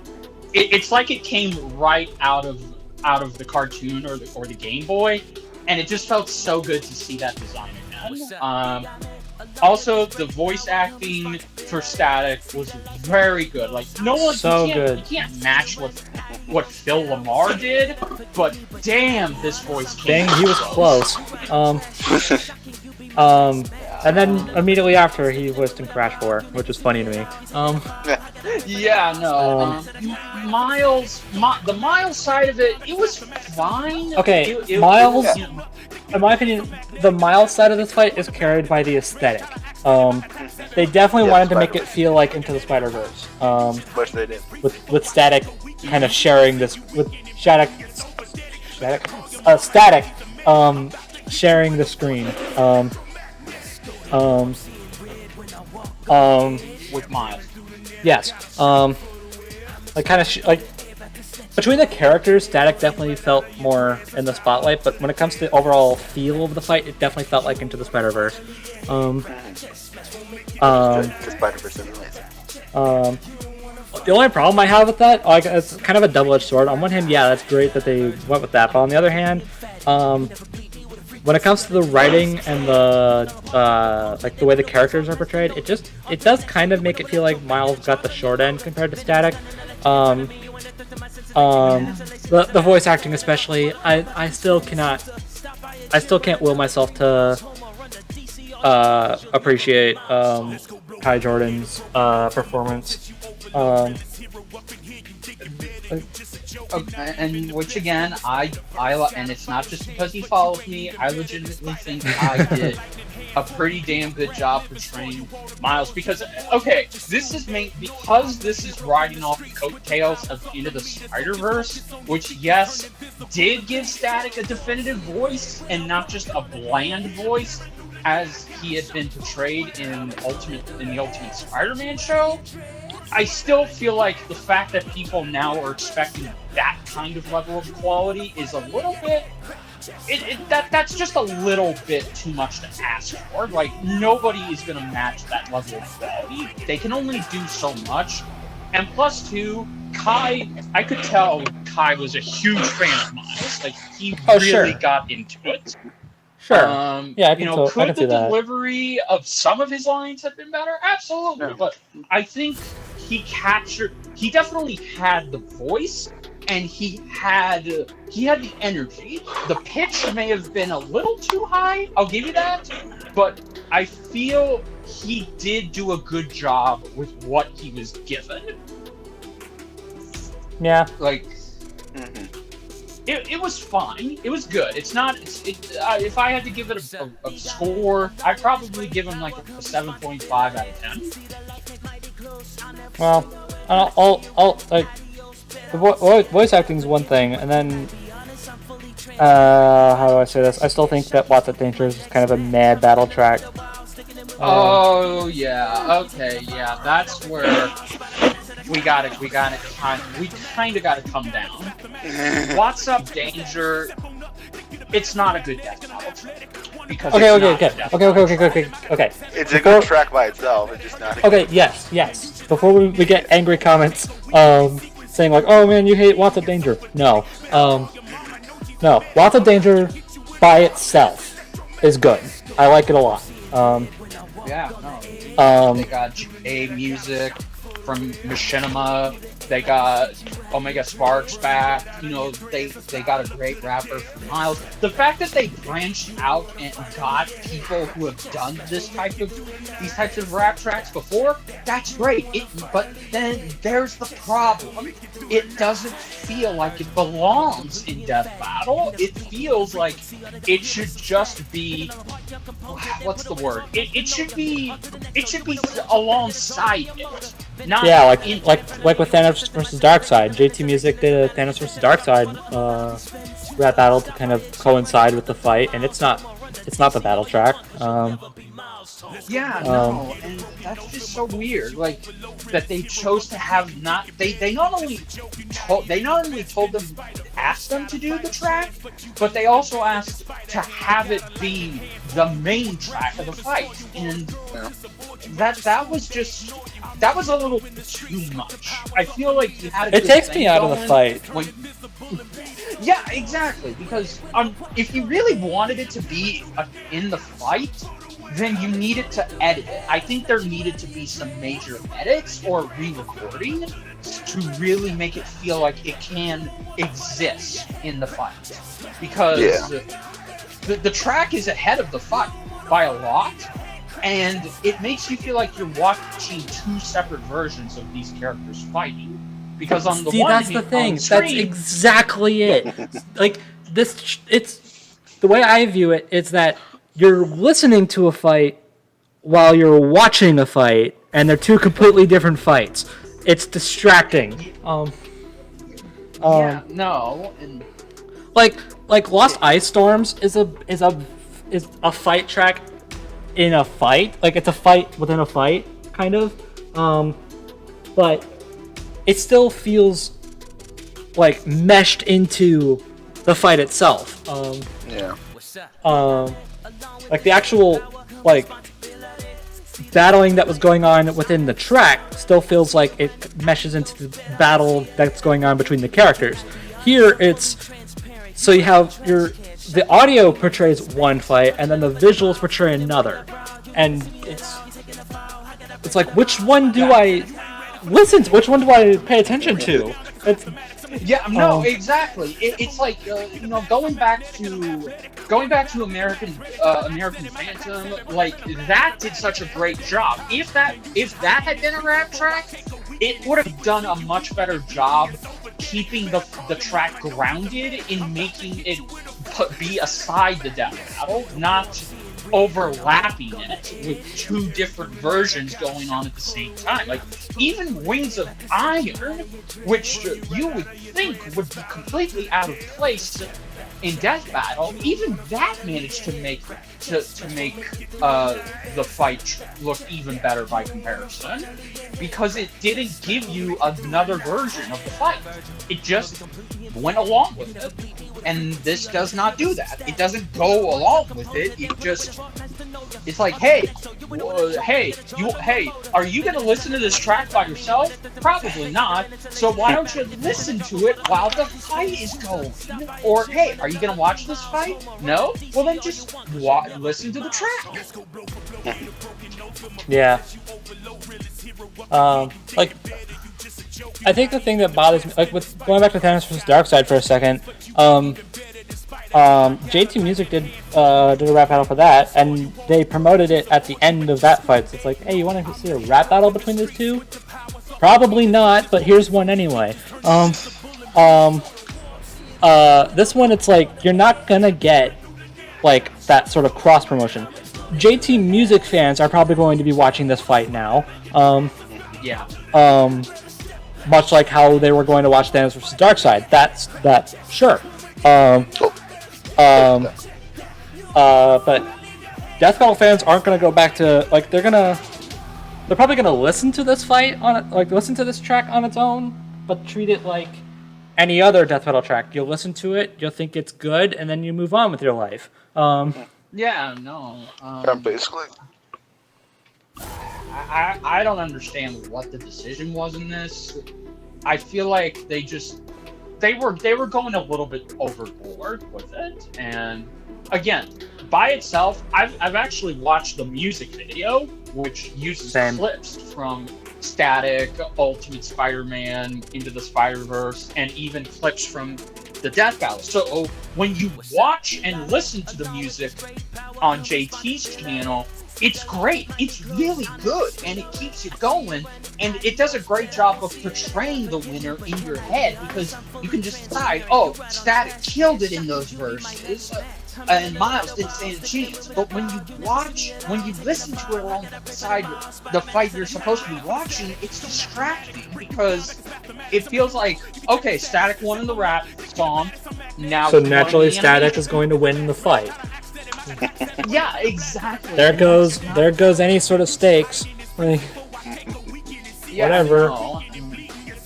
Like at that point for JT music fans, like anything that Miles could have done would have just been like, oh, well, he's gonna come back from that, right? Because he totally kicked butt in the track, so naturally he's gonna kick butt in the fight too, and he does, to be fair, but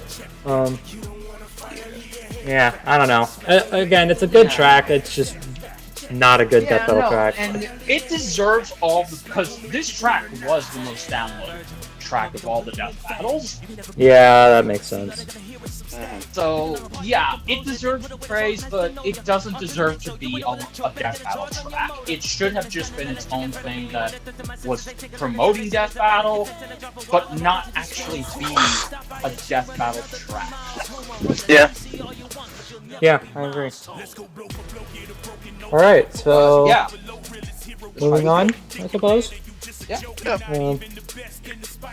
Alright, number 9. We are jumping ahead a whole 10 points. Okay. That escalated quickly. With 27 points, number 9.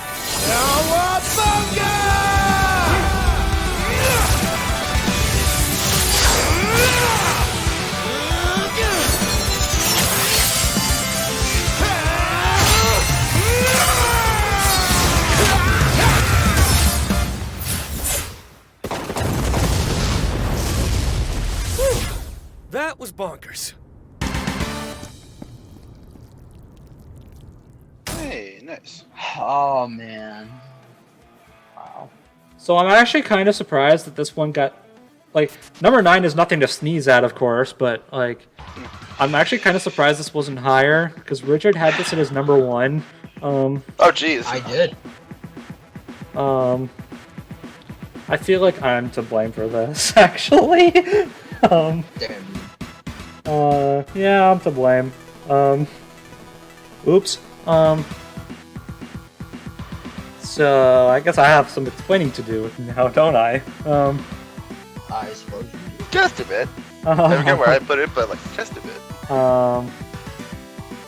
Yeah, okay. I still like this fight. I'm gonna say that now. Definitely, in my opinion, the best out of the starting line. It's always this weird thing with seasons after season, like starting with season 3, like always comparing like the first 3 episodes to each other. And in my opinion, this one's the best, clearly, out of all of them.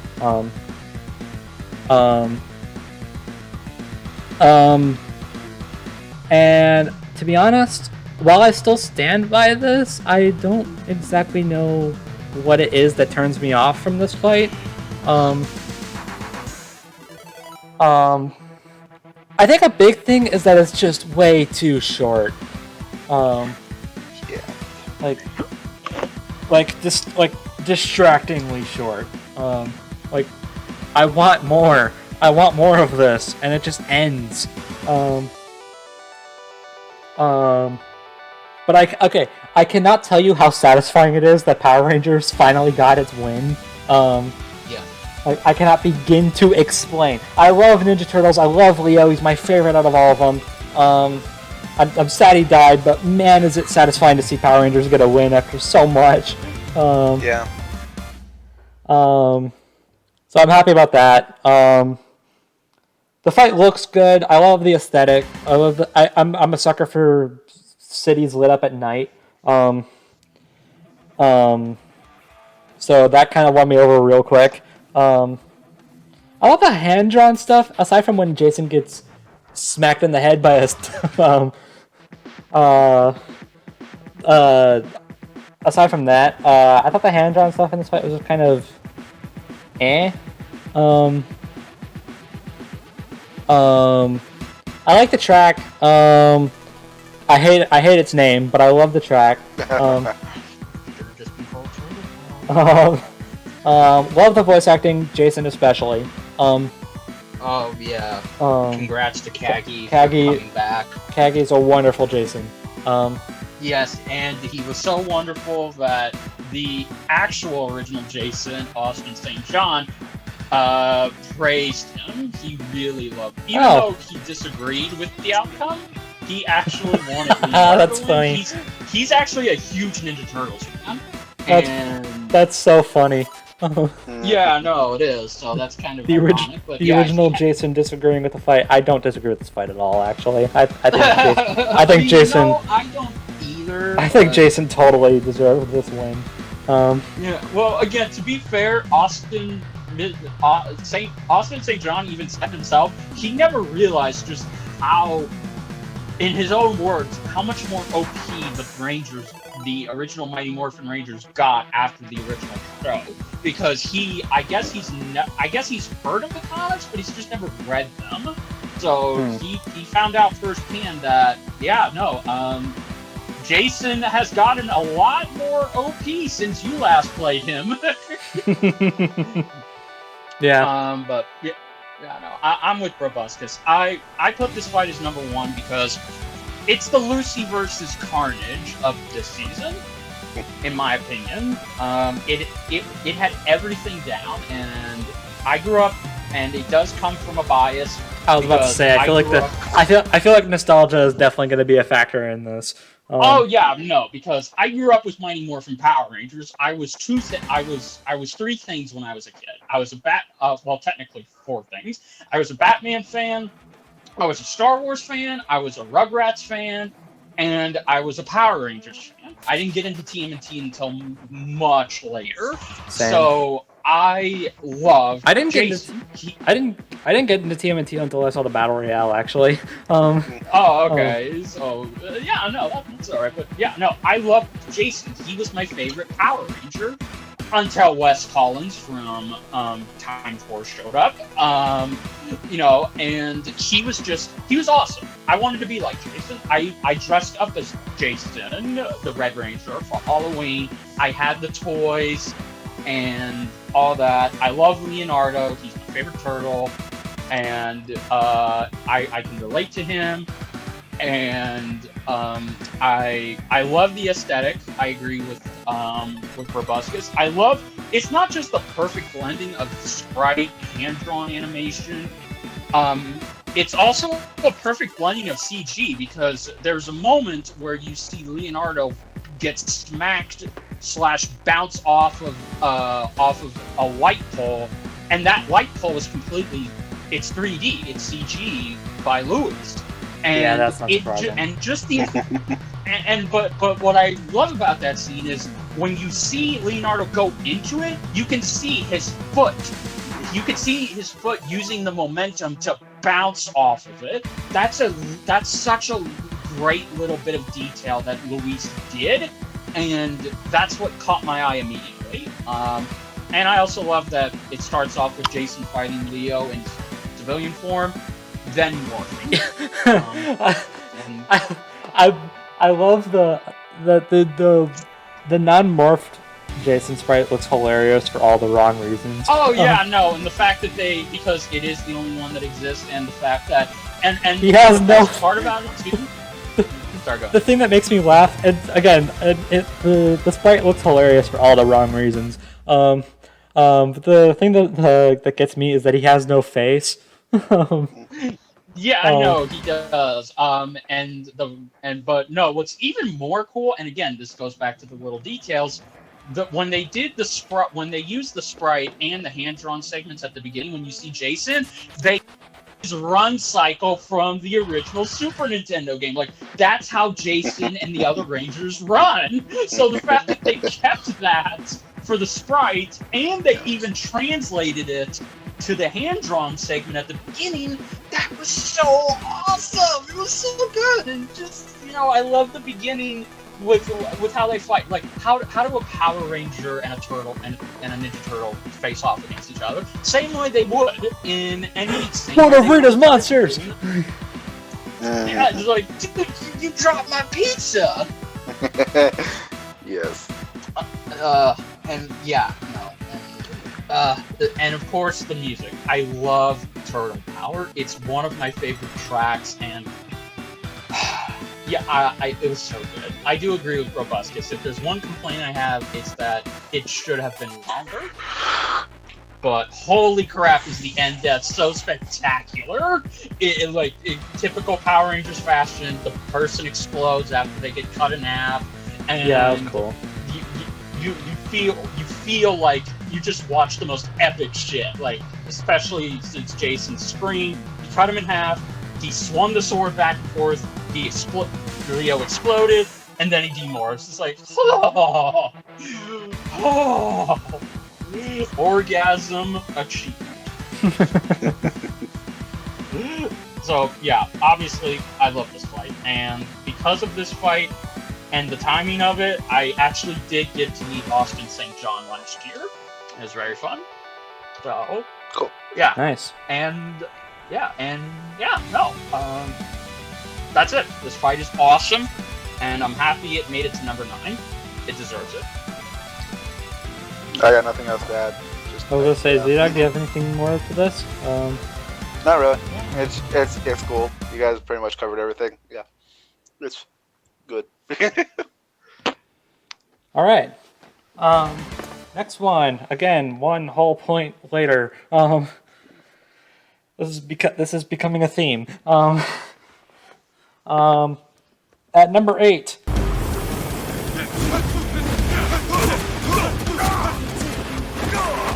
Enough! Turn those shields off! Oh, no! A voice in my head must remove force field! No!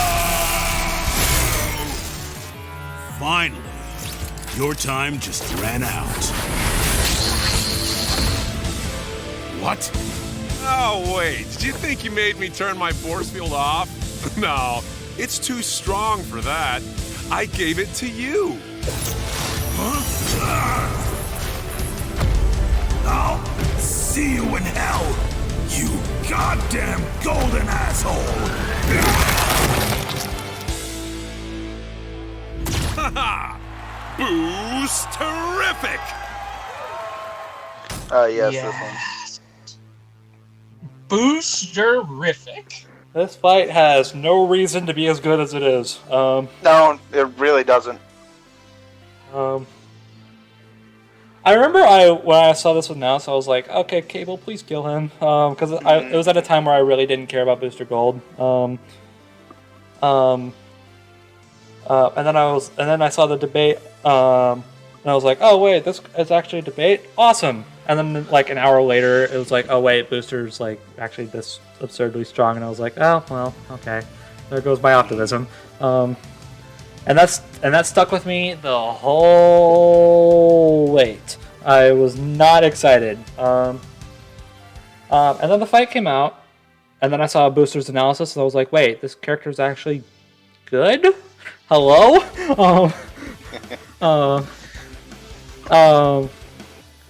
I never found myself rooting for him, but like I was like, oh wait, this is actually a decent character. What? I was shocked. And then the fight comes out, and I'm like, why is this fight good?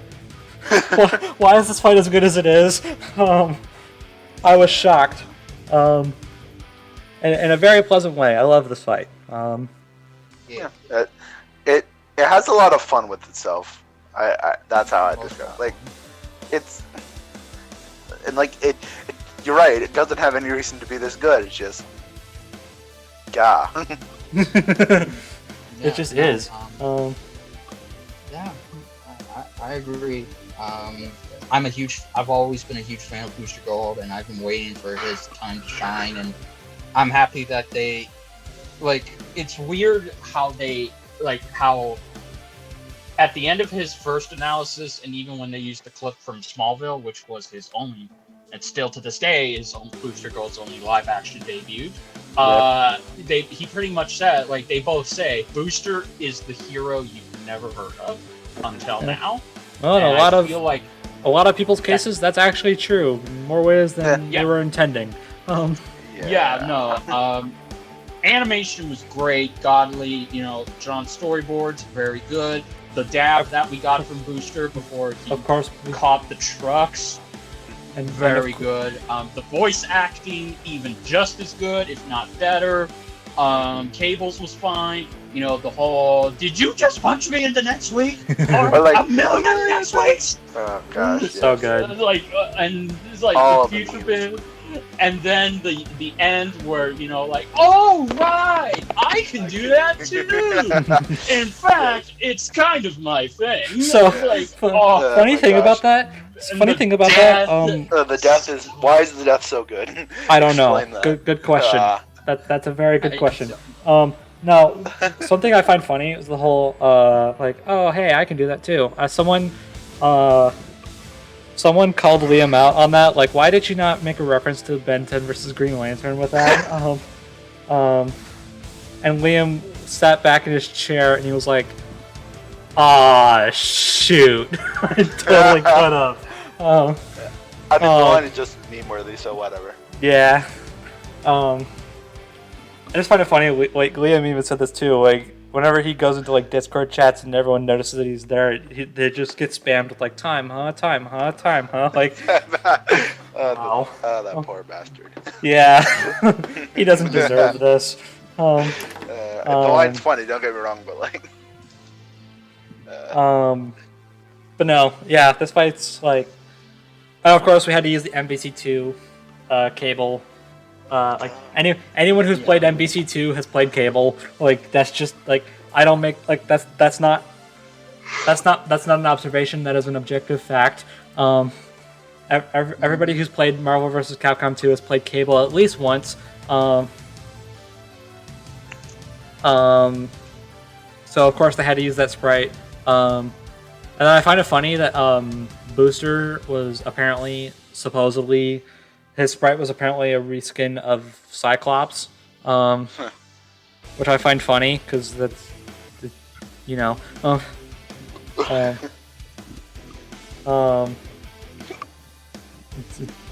yeah, you know what I mean.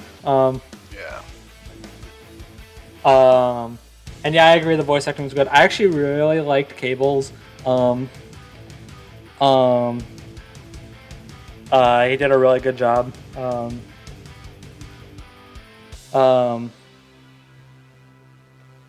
And also, I think the music for this fight is super underrated. Yeah, very. Like, it's so good. And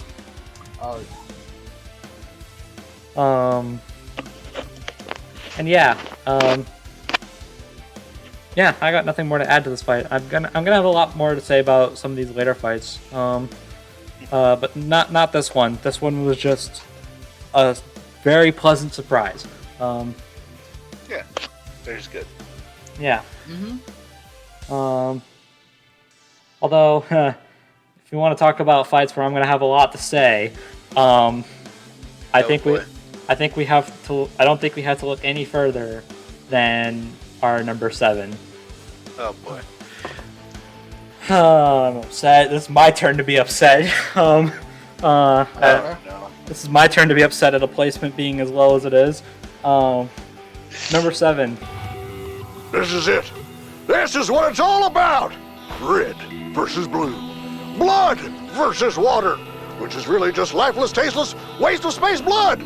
Destiny awaits. Today, the Cerulean Devil dies. Well, should have seen that coming. Bluff. Good thing the flag is out.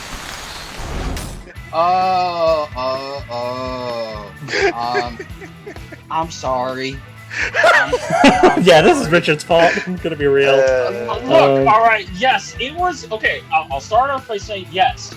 Was it good? Was it a great love letter to RVB? Yes. Was it great to see most of the cast come back? Yes. Was it weird that we had a new voice for Caboose and it was just what? Yeah. But was it weird that Tex didn't get to talk? Yes. Was it fucking insane? And yes. But the real reason I don't love it is because it's just that alternate ending. But now, again, and yeah, no, I'm sorry. I just, it's a good fight. Okay, it's good. Okay. ZDogg, you go next. I'll go last. I mean, as someone who's only watched like the first couple episodes of Red vs. Blue, like I can't really say much like the fan service. Like, yeah, it is. I don't know. Like, it is. How do I put this? Like, obviously, like it is Red vs. Blue for Red vs. Blue fans, obviously. But, like, even like in my opinion, like even as a non-fan, like I still think you can get like a lot of enjoyment out of it. So. Yeah, I think if I recall, I put it like smack dab in the middle. So like. Yeah, you put it at number 10. Yeah, that's basically how I feel about it. Like, it's just all right. Okay, so here's where I step in. Okay, so a lot of the things I'm going to be saying here are going to be repeats of what I said before, so just keep that in mind. But for me, as someone who adores this show, yeah, I could not have been any more. I could not have enjoyed myself any further watching a death battle. This fight, from the perspective of a Red versus Blue fan, is borderline perfect. I just like the writing was perfect. Like just everybody was in character. The voice acting was top notch. I know people will have their issues with Caboose. I'm not those people. I actually really liked the new voice actor's take. Is it Joel Heyman? No, but then again, I don't really care for that dude anymore.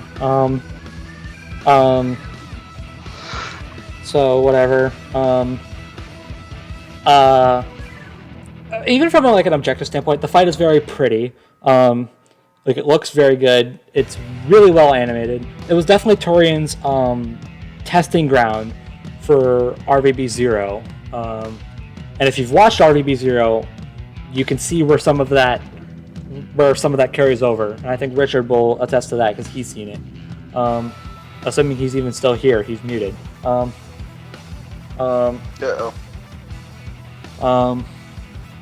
Whatever. So yeah, it was nice to hear a lot of these the original actors again. Big shout out to Bernie, particularly as Church. He didn't get a lot of lines as Lopez, but he did such a good job as Church. And he's also another big shout out creator shouting out Death Battle.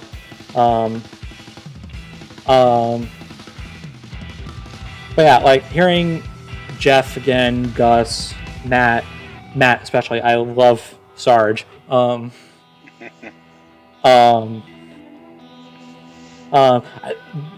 biggest disappointments are really nitpicks at the end of the day. My only one that really really bothers me is Simmons just kind of getting the short end.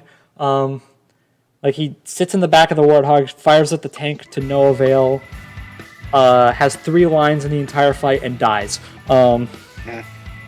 Like he dies before the fight even starts, which is really upsetting. I get that they had time restraints and they had to tear through these characters pretty quickly. There were 10 characters. Like they had to tear through them pretty quickly, but still, like for such an iconic character, like him and Griff are the characters you'll probably think of the most when you think of Red Team.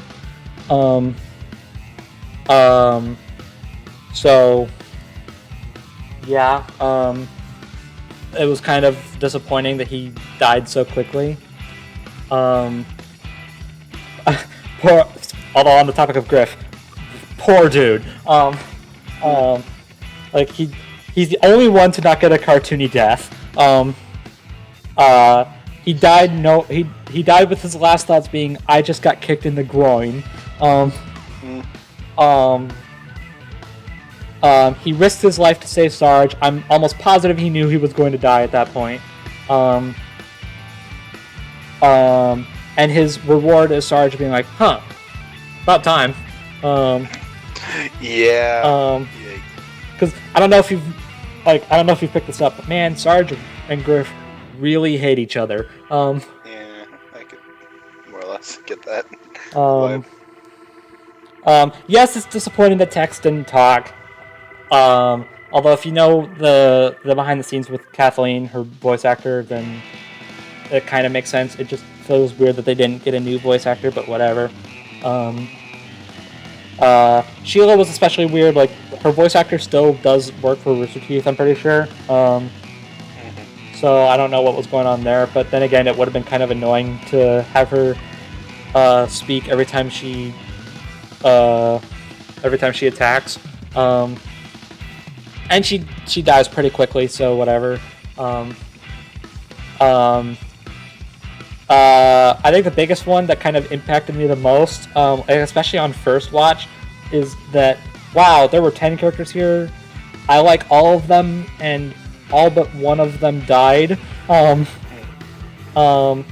as someone who's been watching RBB for so long, and then having all these characters that I just care so much about just die, it kind of stuck with me, and I didn't know how to feel. It was like, wow, am I gonna be able to watch this fight again? I wasn't sure. I also watched this fight when I was on vacation. I really wanted to do a reaction video to this one because this fight means so much to me. But I was away at the time, so I just couldn't do it. But I really wish I did. Yeah.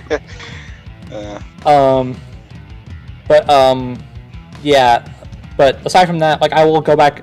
This fight has out of every episode this season has the most rewatches from me. Like I will go back and rewatch this so many times. I will recite Sarge's weird monologue at the end because it's just so great. It's great.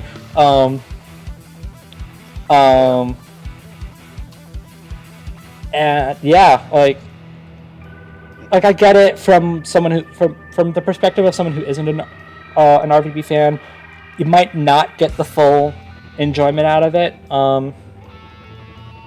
that RVB fans will get, because the entire episode is loaded with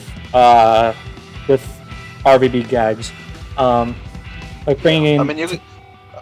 No, go ahead. I was gonna say, I mean, to be fair, even if you're not like the biggest fan, there's still like a lot of lines that you can get some good enjoyment out of. I'm not saying like I'm not saying you're gonna hate this fight if you don't like RVB. I've seen people who despise RVB and love this fight. But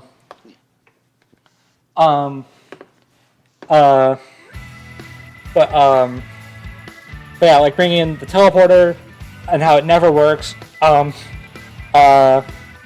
Dummy being covered in black stuff.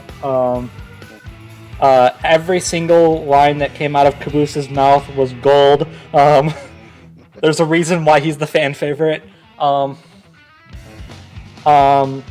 Same with Sarge. Like every single thing Sarge said was gold. Yep. Absolutely love that man. I'm so upset that he died.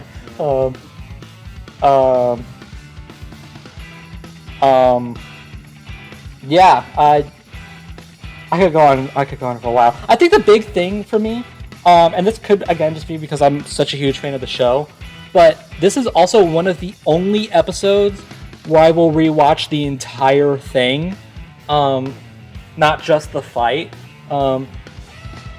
Like no other fight this season will be unless I'm watching like reaction videos, especially to like big things like how powerful Archie Sonic is, or like the differences between him and Game Sonic, or the new things that came up with the Hulk, that kind of stuff. Like I'll go back and rewatch that for like reaction videos and whatnot. But for the actual episodes, no fight this season has me rewatching the whole video from start to finish, except for this. And I love the team battle aspect of it. Yes, I want more red versus blue fights that aren't just same series fights. Like I want the ones that everybody wants. I want Sarge versus Soldier. Tex versus Soldier 76 has gotten my attention. Although I still think Tex versus Yang would be pretty cool.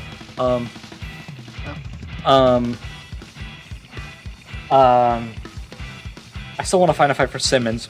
I found a fight for Griff. I still want to find a fight for Simmons. I'm sure I'll get one. Yeah. I want a fight for Tucker. I want one for Caboose. Like, I think that's another thing. This fight is kind of a good way to bring in all of these characters that might not have a great chance of being in on their own standalone episodes. Like, as popular as Griff and Simmons are, they're probably not going to get their own standalone episodes.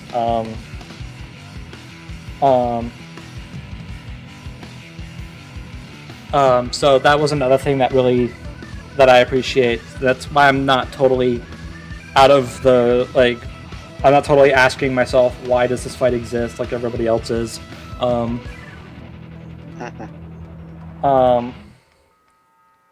yeah, I could go on for so long, but we have so many more things to talk about. I was gonna say, but this recording's probably as long enough as is. Mm-hmm.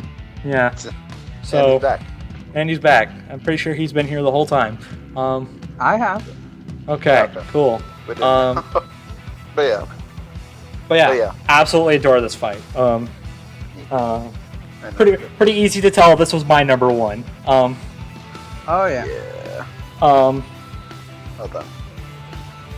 But what we do have for like the top three, I guess. Well, the rest of these I can accept it. Yeah. So number 6. Yeah. Again, with the whole beating by 1 point thing. Come on, this is. My gosh, this was. Well, how close was this? I don't. Whatever. Gosh. With 22 points at number 6.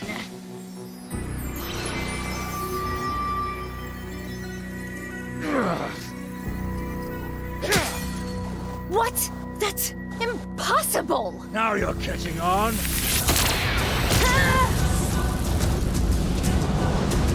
I am the impossible!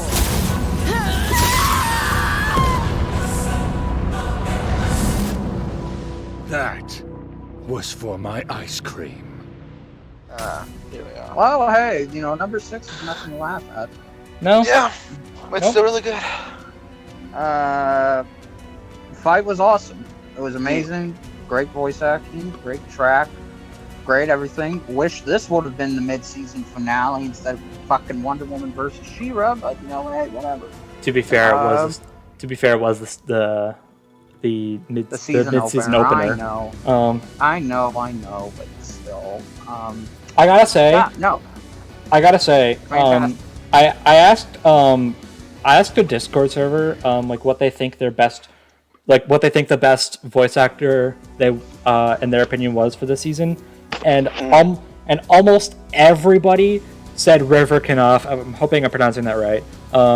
As Beerus. I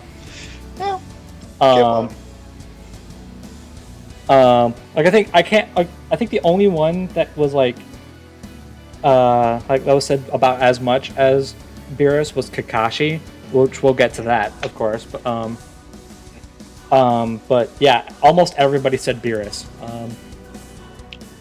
And something funny, I pointed this out. I didn't point this out to you guys. I don't know if you know this game. I didn't know about this until like a couple months ago. But the guy who voices Beerus is actually the guy who voices the main antagonist of Dust and Elysian Tale. I did not know that. Interesting. I don't know if you guys know that game. I'm going to be playing it for review. Spoilers. I know about it. But Thanks, Black Mage. I'm so excited, dude. I'm so excited to play that game. I've never played it. I've never played it. I still want to. It's going to be so cool. I still want to play it. It goes for Switch, I'm pretty sure. So cool. So you should have. Should be able to get it. Okay. But yeah, that's cool. And now I will never hear either performance the same. Because I'm just going to be going back and thinking, like, I'm going to be watching the scenes from Dust and Elysian Tale and be like, that's the guy who voices Beerus. And then I'm going to watch this fight and I'm going to be like, that's the guy who voices in Dust and Elysian Tale. Like, thanks, it's been ruined for me. No, it hasn't. It's great. And he sounds so much like Jason Douglas. It's so good.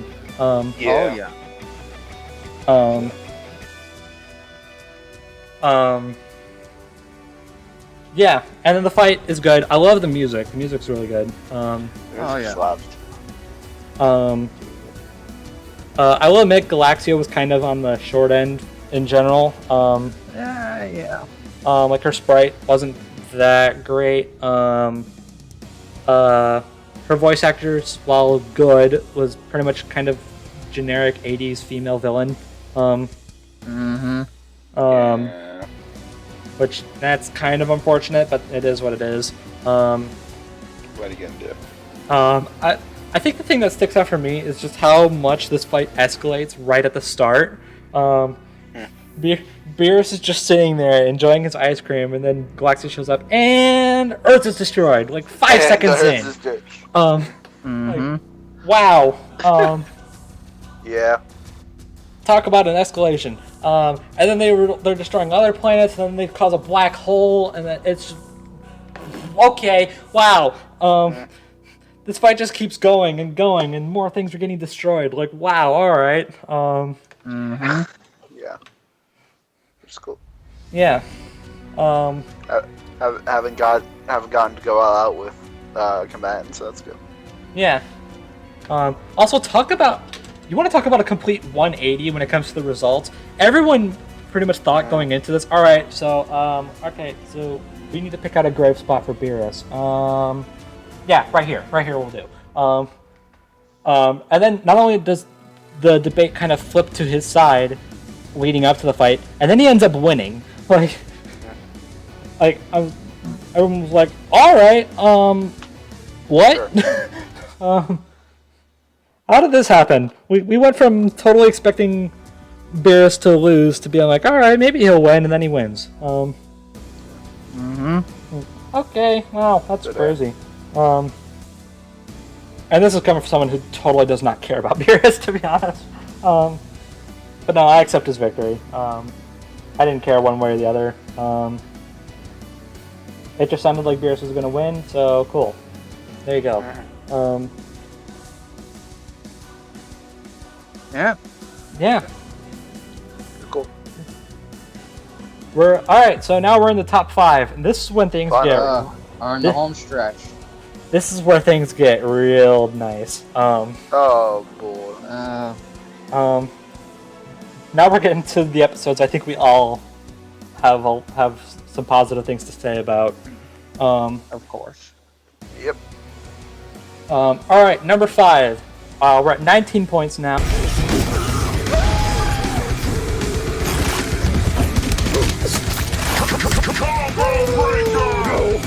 Not like him.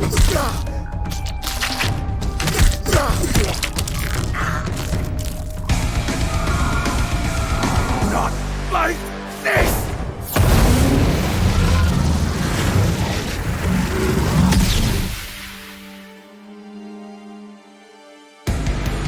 I'm no monster, but tonight I'll make an exception.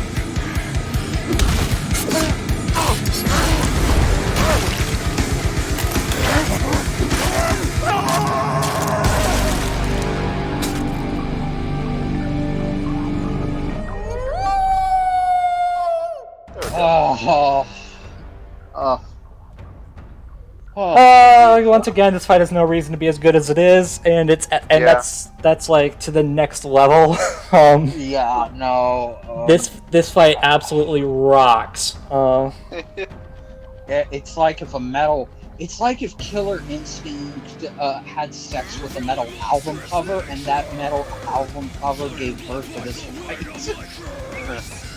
It's a weird way to put it, but okay. So wonderful, so beautiful, good, so well animated, acted, music. Yeah. Okay. When we did our discussion on this fight, the music wasn't out yet. But now that it's out, I can never stop listening to it again. It's absolutely slaps. It's absolutely one of, if not the best track of the season, and that's gonna be that's a hot take and a half. I agree. I semi-agree. See, for me, like this, I keep going back and forth between this and Way Past Flash. Same. But right now, like just the tone of the music, the vocals especially, I could listen to this fight for I could listen to this fight for hours. Same, yeah. Brandon really tore his voice out on this one. Yeah, that might be more literal than you may think. Like, don't get me wrong. Like, I may sound like I disagree with it being good, but it's definitely good. I don't know if I prefer it personally to other tracks. Yeah, no. And plus, this was the closest thing we were gonna get to Halloween fight, which it was. It was. It did come out on Halloween. Yeah. So take that. Yeah. Oh, yeah. People who doubted They pushed it up. They pushed it up a day early so it could be on Halloween, which is hilarious to me. Yes, which was so perfect. And again, what better way to celebrate Halloween than by having two werewolves? I love that it was two werewolves instead of vampires or monsters. It was just so good. That said, we definitely need Dio versus Alucard this season. I agree. Just wait. Just wait. In terms of everything, it's a masterpiece. I have no problems with it. It's flawless. Chris Carrero dies again. Especially the death. Oh Once gosh.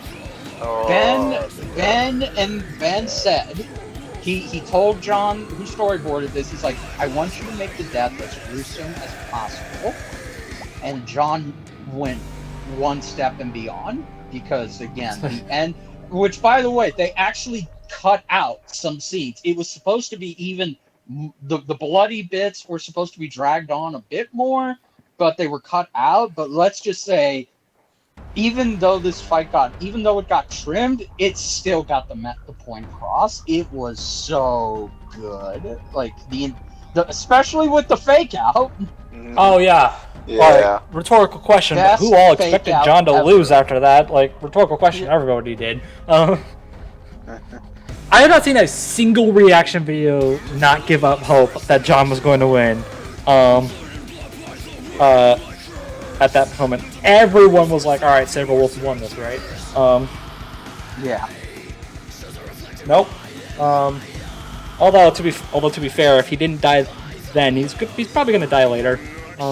Oh yeah. Yeah, but let's not worry about that. Yeah, no. Yeah, no. He still won regardless, and it's good. It's good. You know. So good. Yeah. No. It is. Oh, we could go on for hours, but we're not going to. No. Yeah. Let's move on to something that we could also go on for hours for, and with a much longer fight, and I mean much longer. Not number 16. 16 points.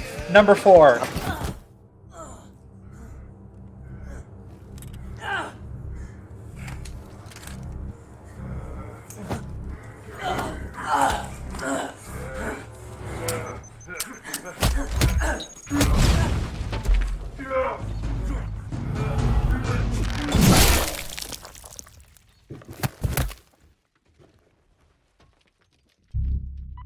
This is Agent Barnes. Target eliminated. Moving on.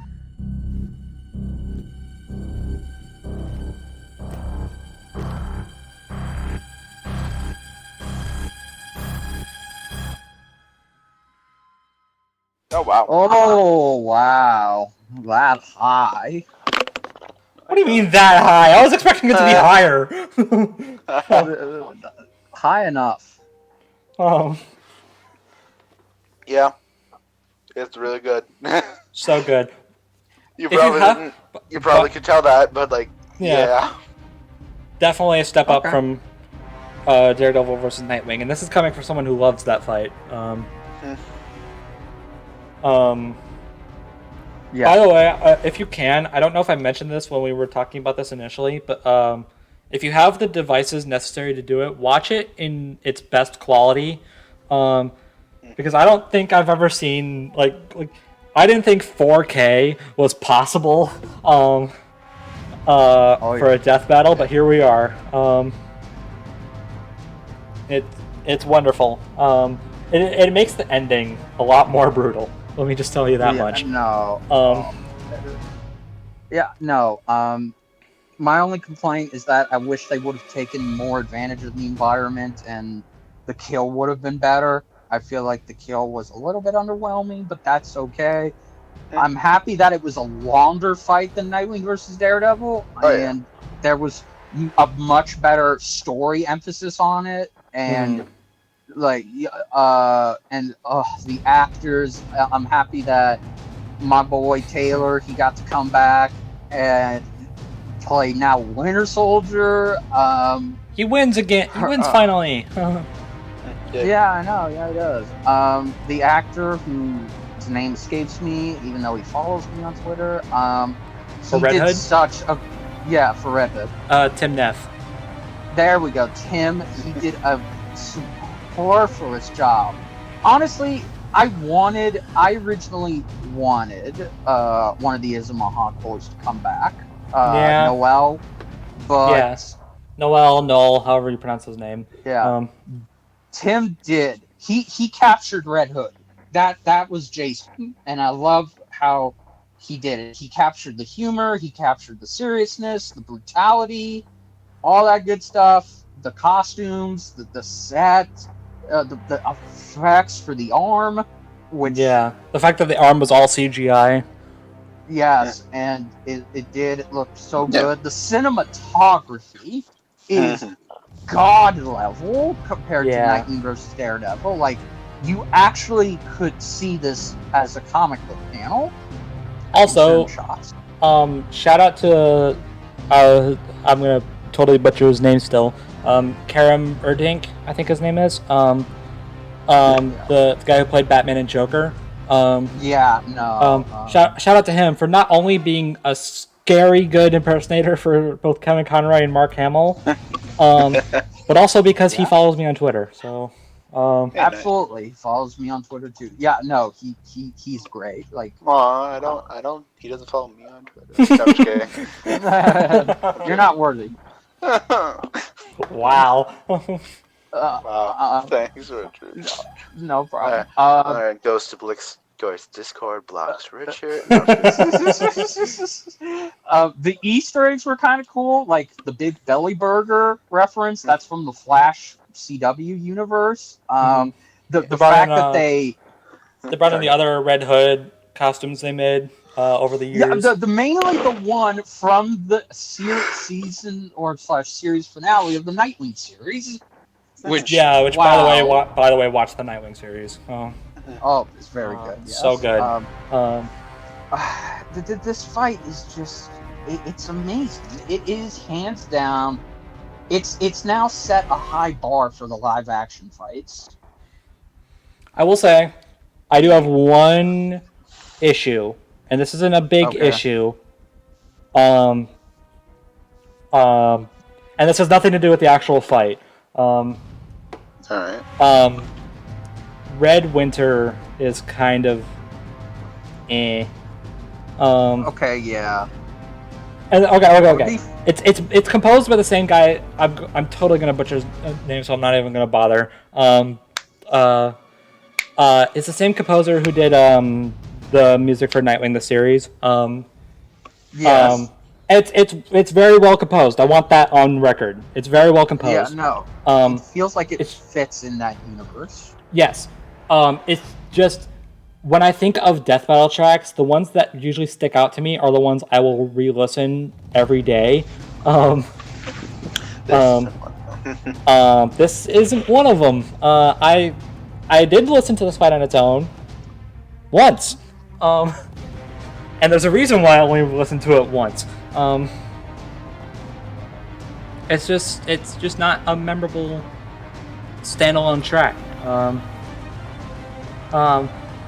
Which, to be fair, that's more of a me thing, but like, and it far from affects my love for this fight. But yeah. But I will say that aside, this is on a pure objective standpoint. This is probably the best death battle that's ever been made. From a pure production and objective standpoint. I would go so far as to say this is the best one. Is it my favorite? No. I made that pretty clear. But just everything that went into it. By the way, watch the behind the scenes on this. Not only is it really interesting, but it also shows that the guys who make this are freaking hilarious. Every time they end these blooper reels, like the one for Nightwing vs. Daredevil and this one, like the way they end things off all the time is just makes me love these people. They're so funny. Yes. Tyler especially. Tyler's amazing. But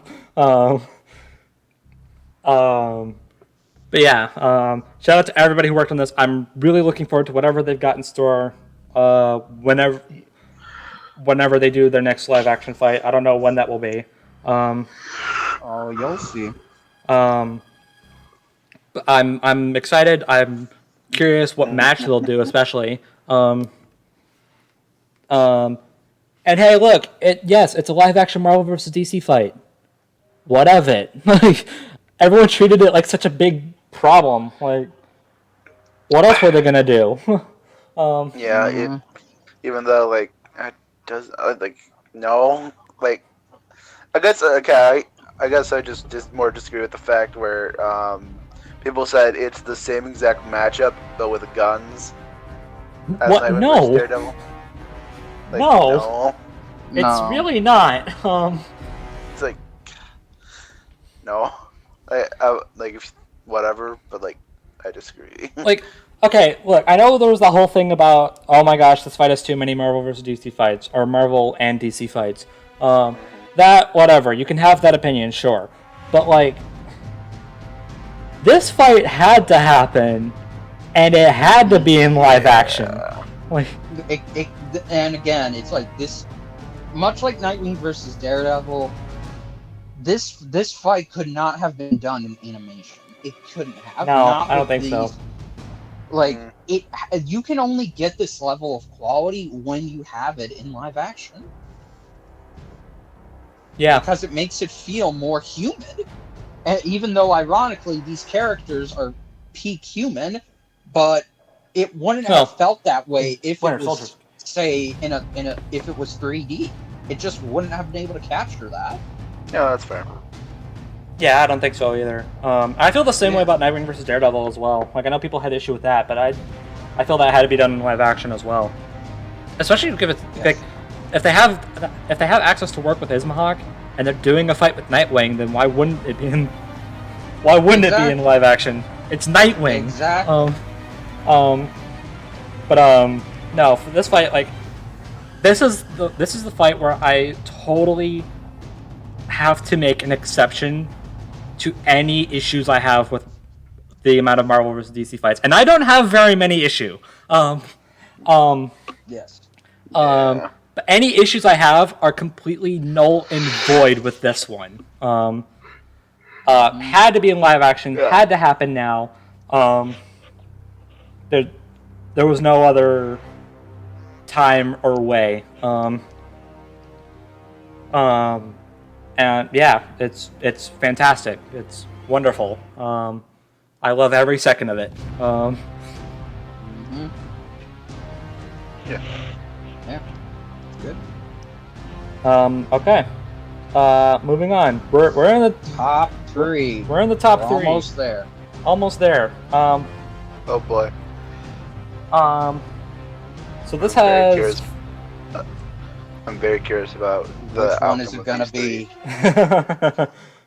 I'm keeping you all in suspense. And I love it. Oh wait, didn't you, I just realized there's also a tie left. There is a tie left. There is. You are right. Oh boy. Oh god. Okay, let's get to number 3. Nice try, but I'm invincible when I'm like this. You've mastered speed, but I've mastered fate, and I wish you gone forever! Chaos control! Linda! Di! Iris! Help me now!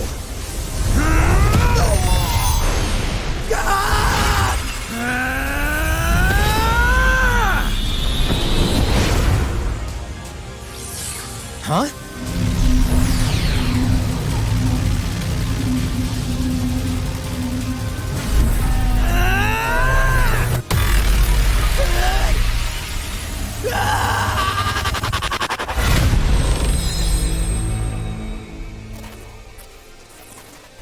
Whoa. Oh, I was hoping that would be number 2. Or at least tied for number 1, but whatever. I accept the top 3 for this one. I'll take it. Sure. Oh god. I'm sorry to sound like this, but this is the peak of Death Battle's 2D sprite animation. It's never ever gonna get as good as this again. Like, even if it means everybody goes all out, this was just their ultimate masterpiece in craft when it comes to the sprite fights, because it had everything, and it had a great environment.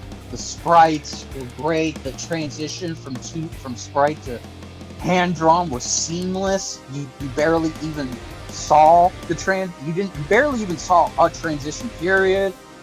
The setting, beautiful, the powers, and the music.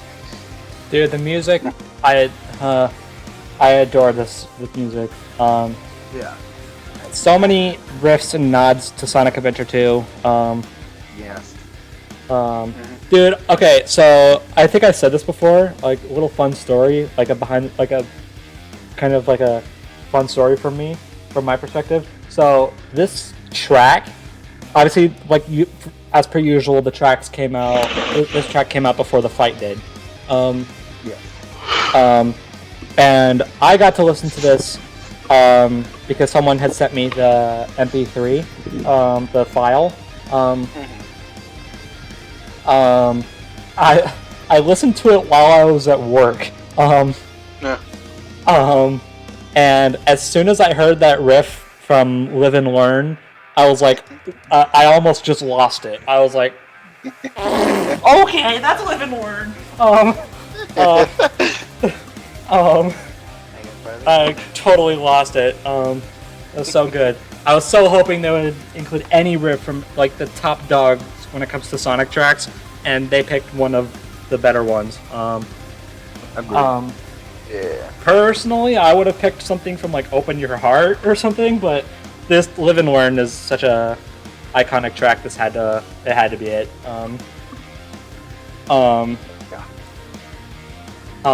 Nick again popped off as Sonic. Yes, he did. The Sonic in general was just like the hype for this fight, in my opinion. Not to say Wally was like just there, but no, he wasn't. But everything. Nick was just the VP. He was the VIP. Yeah, everything Sonic did and said was gold. Absolutely loved it.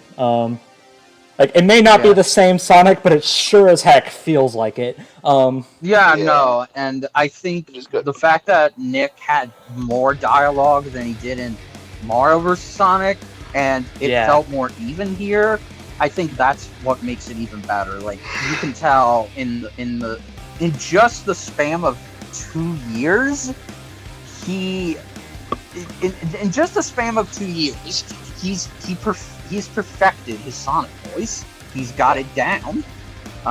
It's not just a low impression of Roger Craig Smith. It's a near identical version to Roger. Yeah. I saw a lot of people say, like, because Archie is more connected to, like, the Sonic cartoons rather than the games. I saw people saying, like, that the voice should have more impersonated Jaleel White than Roger Craig Smith, and you could argue that till the cows come home, but I could not disagree more. I personally don't care. Sonic can sound however he wants to sound. I don't care. Yes, would it have been cool if they got someone to do Jaleel White instead of Roger? Yes, probably, but it's like, it doesn't matter. Nick is the only Sonic voice they have, so of course they're gonna use him. I like to think that there wasn't much, because when they do, when they cast the voice actors, they obviously have to go through auditions. But I like to think that anytime they feature Sonic, they're just like, screw auditions, get Nick. I like to think that that's the case. I'm totally cool with that. Nick is Death Battle Sonic. Yes, he is, and it was great. Even though, yes, he lost, the result was still makes me upset to this day. I know, I'm still devastated. But no, I knew going into it that Sonic wasn't going to win. I accepted it, and I agree with Wally winning. I give him the victory, but I wanted Sonic to win so bad.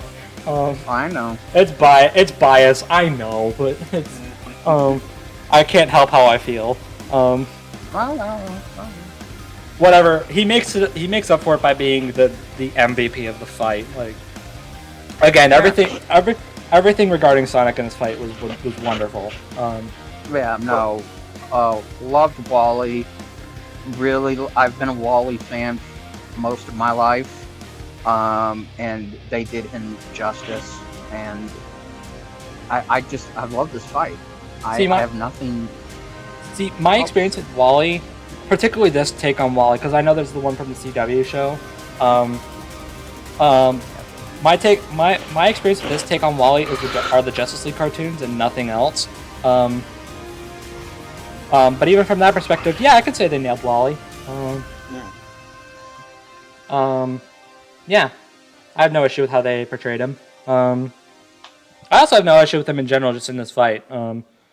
I liked him. I like the speed still moment, even though it lasted all of like 2 seconds. I liked him going toe to toe with Ultrasonic. Not really doing damage to Ultrasonic, but at least like keeping up. As much as I was hoping Sonic would win. When he like dives through the Chaos Beam, and is like calling out for support, I was like, that's. Initially, I was disappointed because I was like, okay, that's where Sonic's gonna lose, right? But going through it now, I'm like, that's actually really hype.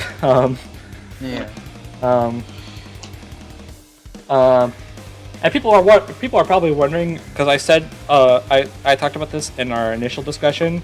People are probably wondering if I still think that the death is disturbing. Yeah, I still think it's disturbing. But disturbing in a good way. Well, yeah. But I also have to once again give credit to Nick, because that death scream was so wonderful. So weird. to say it like that, but I find it funny how like when people ask Nick for advice on when it comes to voice acting, his advice is always like work on your screams. I'm like, okay, that's kind of weird, and then I see this fight and I'm like, oh, okay. I also like the effect they did on it. They kind of like distort it, so it kind of cuts out every once in a while. Like, okay, that's not creepy at all. Thank you, Death Battle.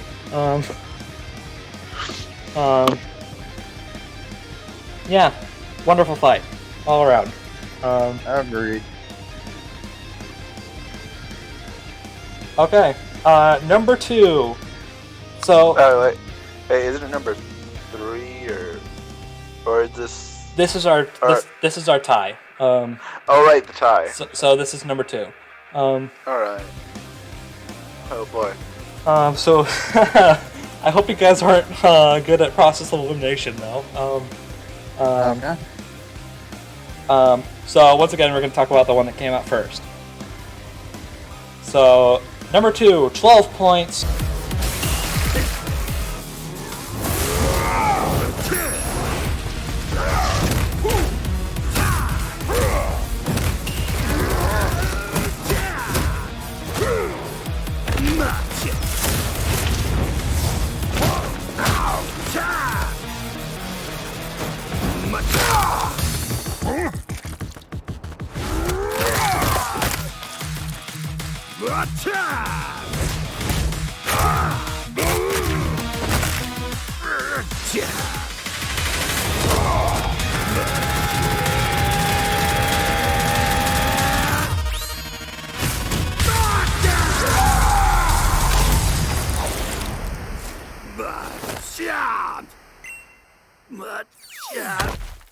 There we go.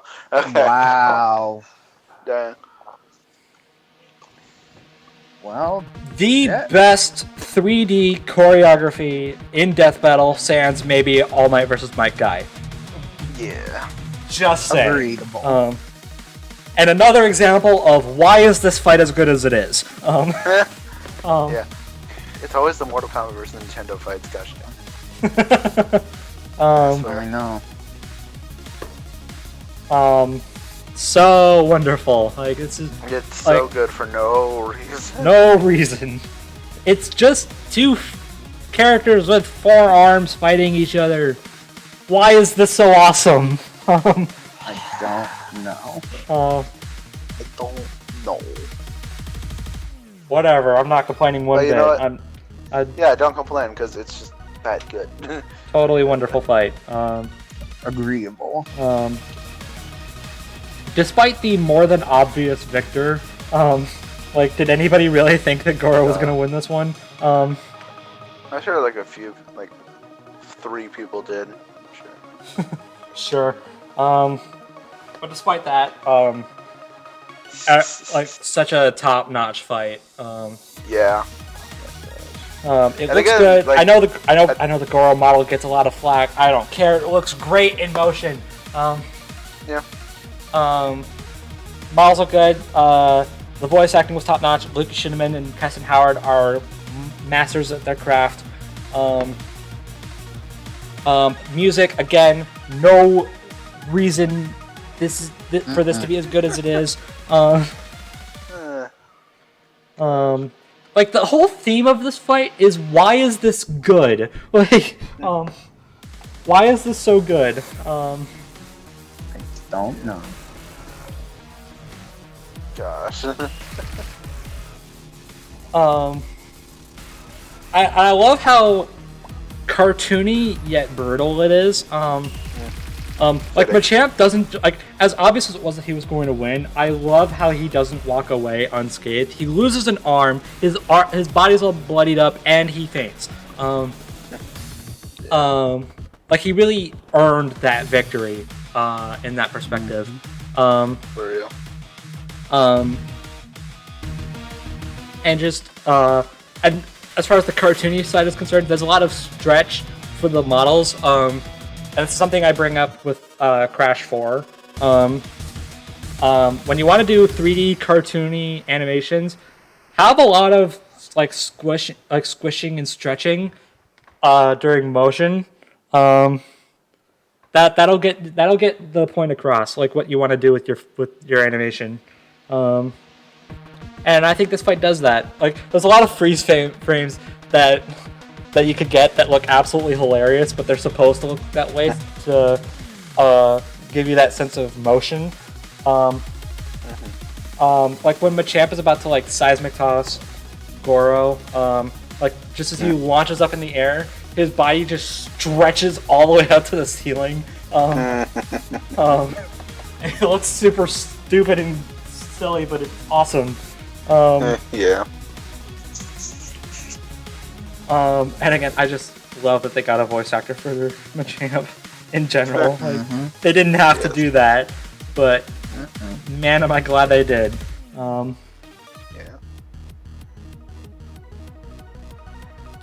Anyone else? 'Cause I've been talking a lot. You've pretty much covered everything. I don't know what else to say. That it's just why is this good? It doesn't deserve. Okay, I say it doesn't deserve it, but like I'm not complaining. It's just, gosh, beautiful, beautiful indeed. And surprisingly, this is only number 2. It's only tied with number 2. Last one.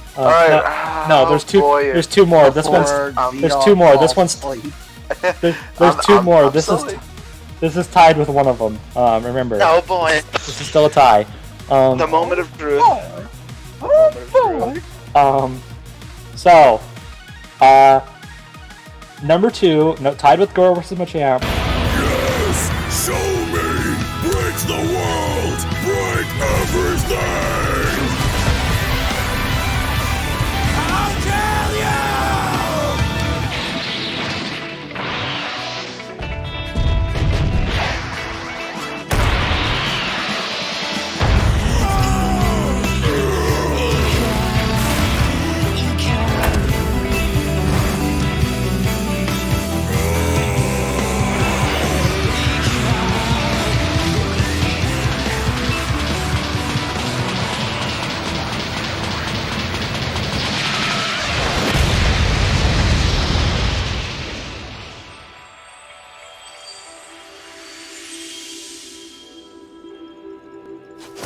Throat sore.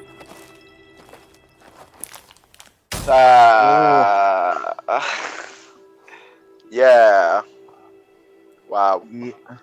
That I'm not really surprised, but I'm also very surprised. I'm not surprised. I'm actually a little surprised this isn't number 1. Yeah. I mean, but number 2. But number 2 is far from anything to sneeze at. Yeah. My gosh. You want to talk about destruction?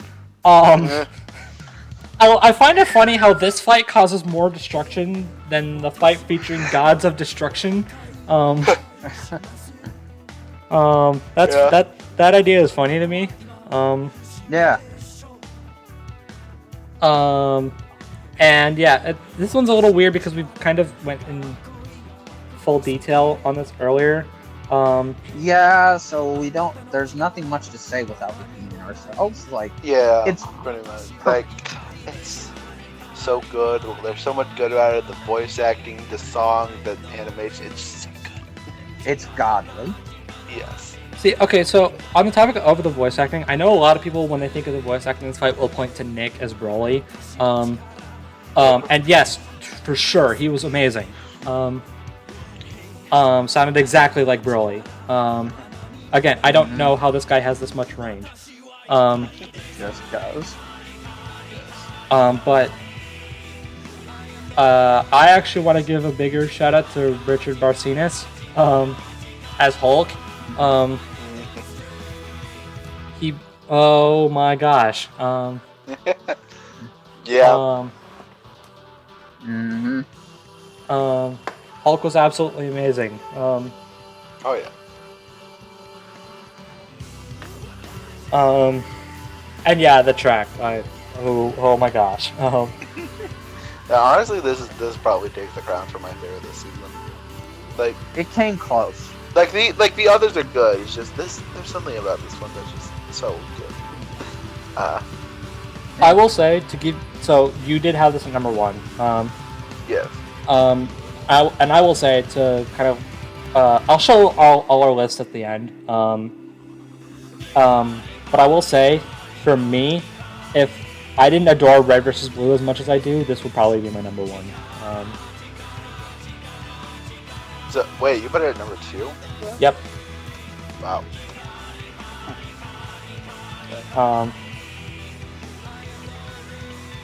So okay, yeah.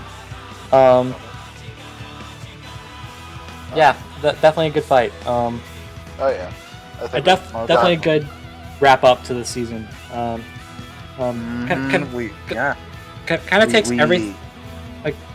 Kind of takes everything that this season did right and combine it into one fight. Yeah, it's also weird how we came back from the mid-season with the Dragon Ball character, and we ended it off with the Dragon Ball character. Both Dragon Ball characters ended up winning. Exactly. Kind of weird. But you won't hear me complaining. And coming from someone who prefers Hulk, just for the way this fight progressed, I totally think Broly deserved this victory. Agreed. I don't know if I agree with it. Yeah, that's fair. But no. But just the way the fight was progressing, I don't think this fight would have been as good if Hulk won. Debatable. Like it's okay. It still would have been good. It still would have been really good. But it just felt a bit more hype for Broly to win. Yeah, I guess. Okay. And now it's Obvious time for the number one. moment you've been waiting for. So I hope you guys know. I hope you guys are familiar with the process of elimination, because if you've been using that this entire time, then you know what number 1 is. Yep. Hello there. Number 1 with 8 points.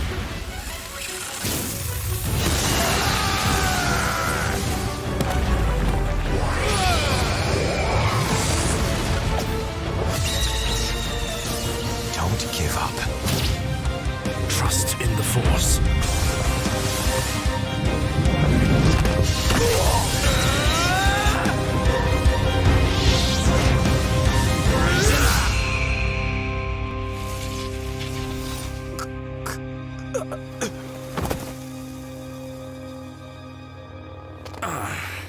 So uncivilized. 8 points. Wow. What the Another heck? happy landing. Yeah. So wait. So where did you two put this on this? Now I'm confused. I put it at number 2. Okay, yeah, both of you guys put it at number 2. I had it at number 4. I had Bucky. I had Bucky versus Jason, Hulk versus Broly, and Red versus Blue above this one. Damn. I'm surprised. I mean, wow. But this fight is still a freaking masterpiece. Perfection. Okay, yes, it's weird. There's a lot of nitpicky stuff you could say. Yeah, like the fact that Obi-Wan didn't fucking fight back. Thanks a lot, Devil Artemis and other Triple D team members for cutting those few scenes out. But other than that, perfection. It's a masterpiece. Yeah. It's gold.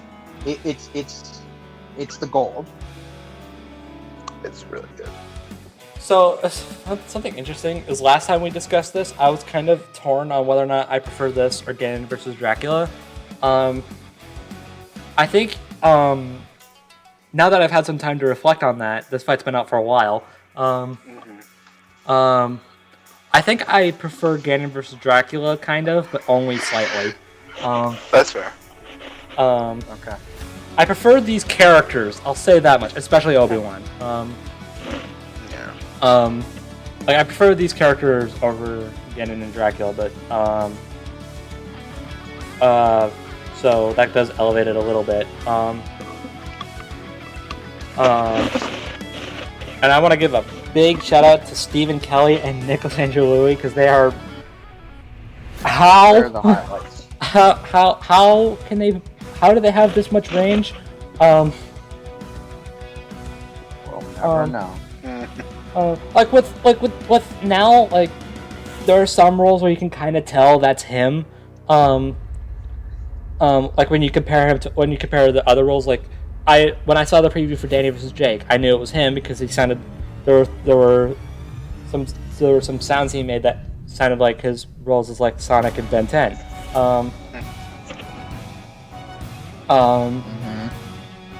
But for this fight, like if I didn't know that was Nell, I would never have guessed. I was like, what? Wow, that's amazing. That's some high quality voice acting.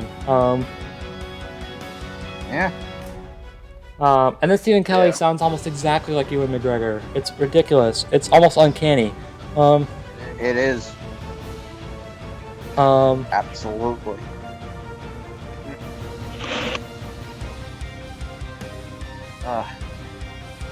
Yeah. And then I don't know the what music, to say. The Yeah, music's like what is? Yeah, what is there to say really? Like this. Yeah, I think we've all praised this episode for as much as we did, for as much as there's nothing left to praise. It's gold. Well, let's hope Yoda vs. King Mickey can live up to this. Yeah. All right. We'll see. All right. So, little wrap up on the whole season. Like, what do you guys think? Like, I mean, this season's overhated. This season gets too much flack. It was good in its own right. I think people are being a bit too gung-ho to compare this to like season 5 and season 6. Which I mean, agreeable. Fair, I suppose. When you compare it to those two seasons, it doesn't quite hold up. I mean, I'll be honest. I do think this is a step down from 5 and 6. But like, yes, it's still fine on its own right, I guess. Yeah, it has a lot of episodes that I consider series highlights. Like to run down again, I adore Red vs. Blue, but that's just more of a subjective thing. But to run down, there's also like Winter Soldier vs. Red Hood, Hulk vs. Broly, Saberwolf vs. John. Like they're fights that are like that could be considered the best episodes of the show. You can make arguments for that, and they'd be valid arguments. And in fairness, for me at least, I don't. As much as we could rag on about some of these fights, I don't think any of them are necessarily awful. Like they're not painful. I don't find any of them painful to watch.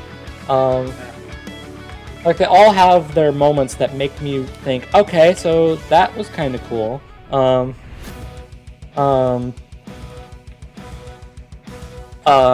Do I think it's the best season? No, not even close. But I don't think it's a series low point like everyone is saying it is.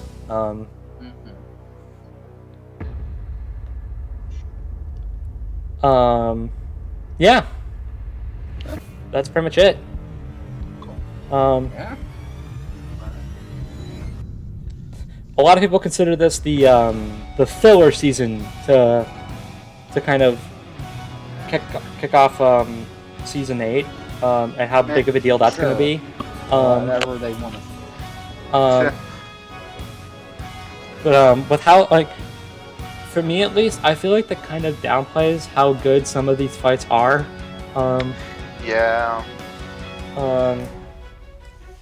Like, there's a lot of these fights, like, again, I would consider them highlights for the entire show, and we've had hundreds of these episodes.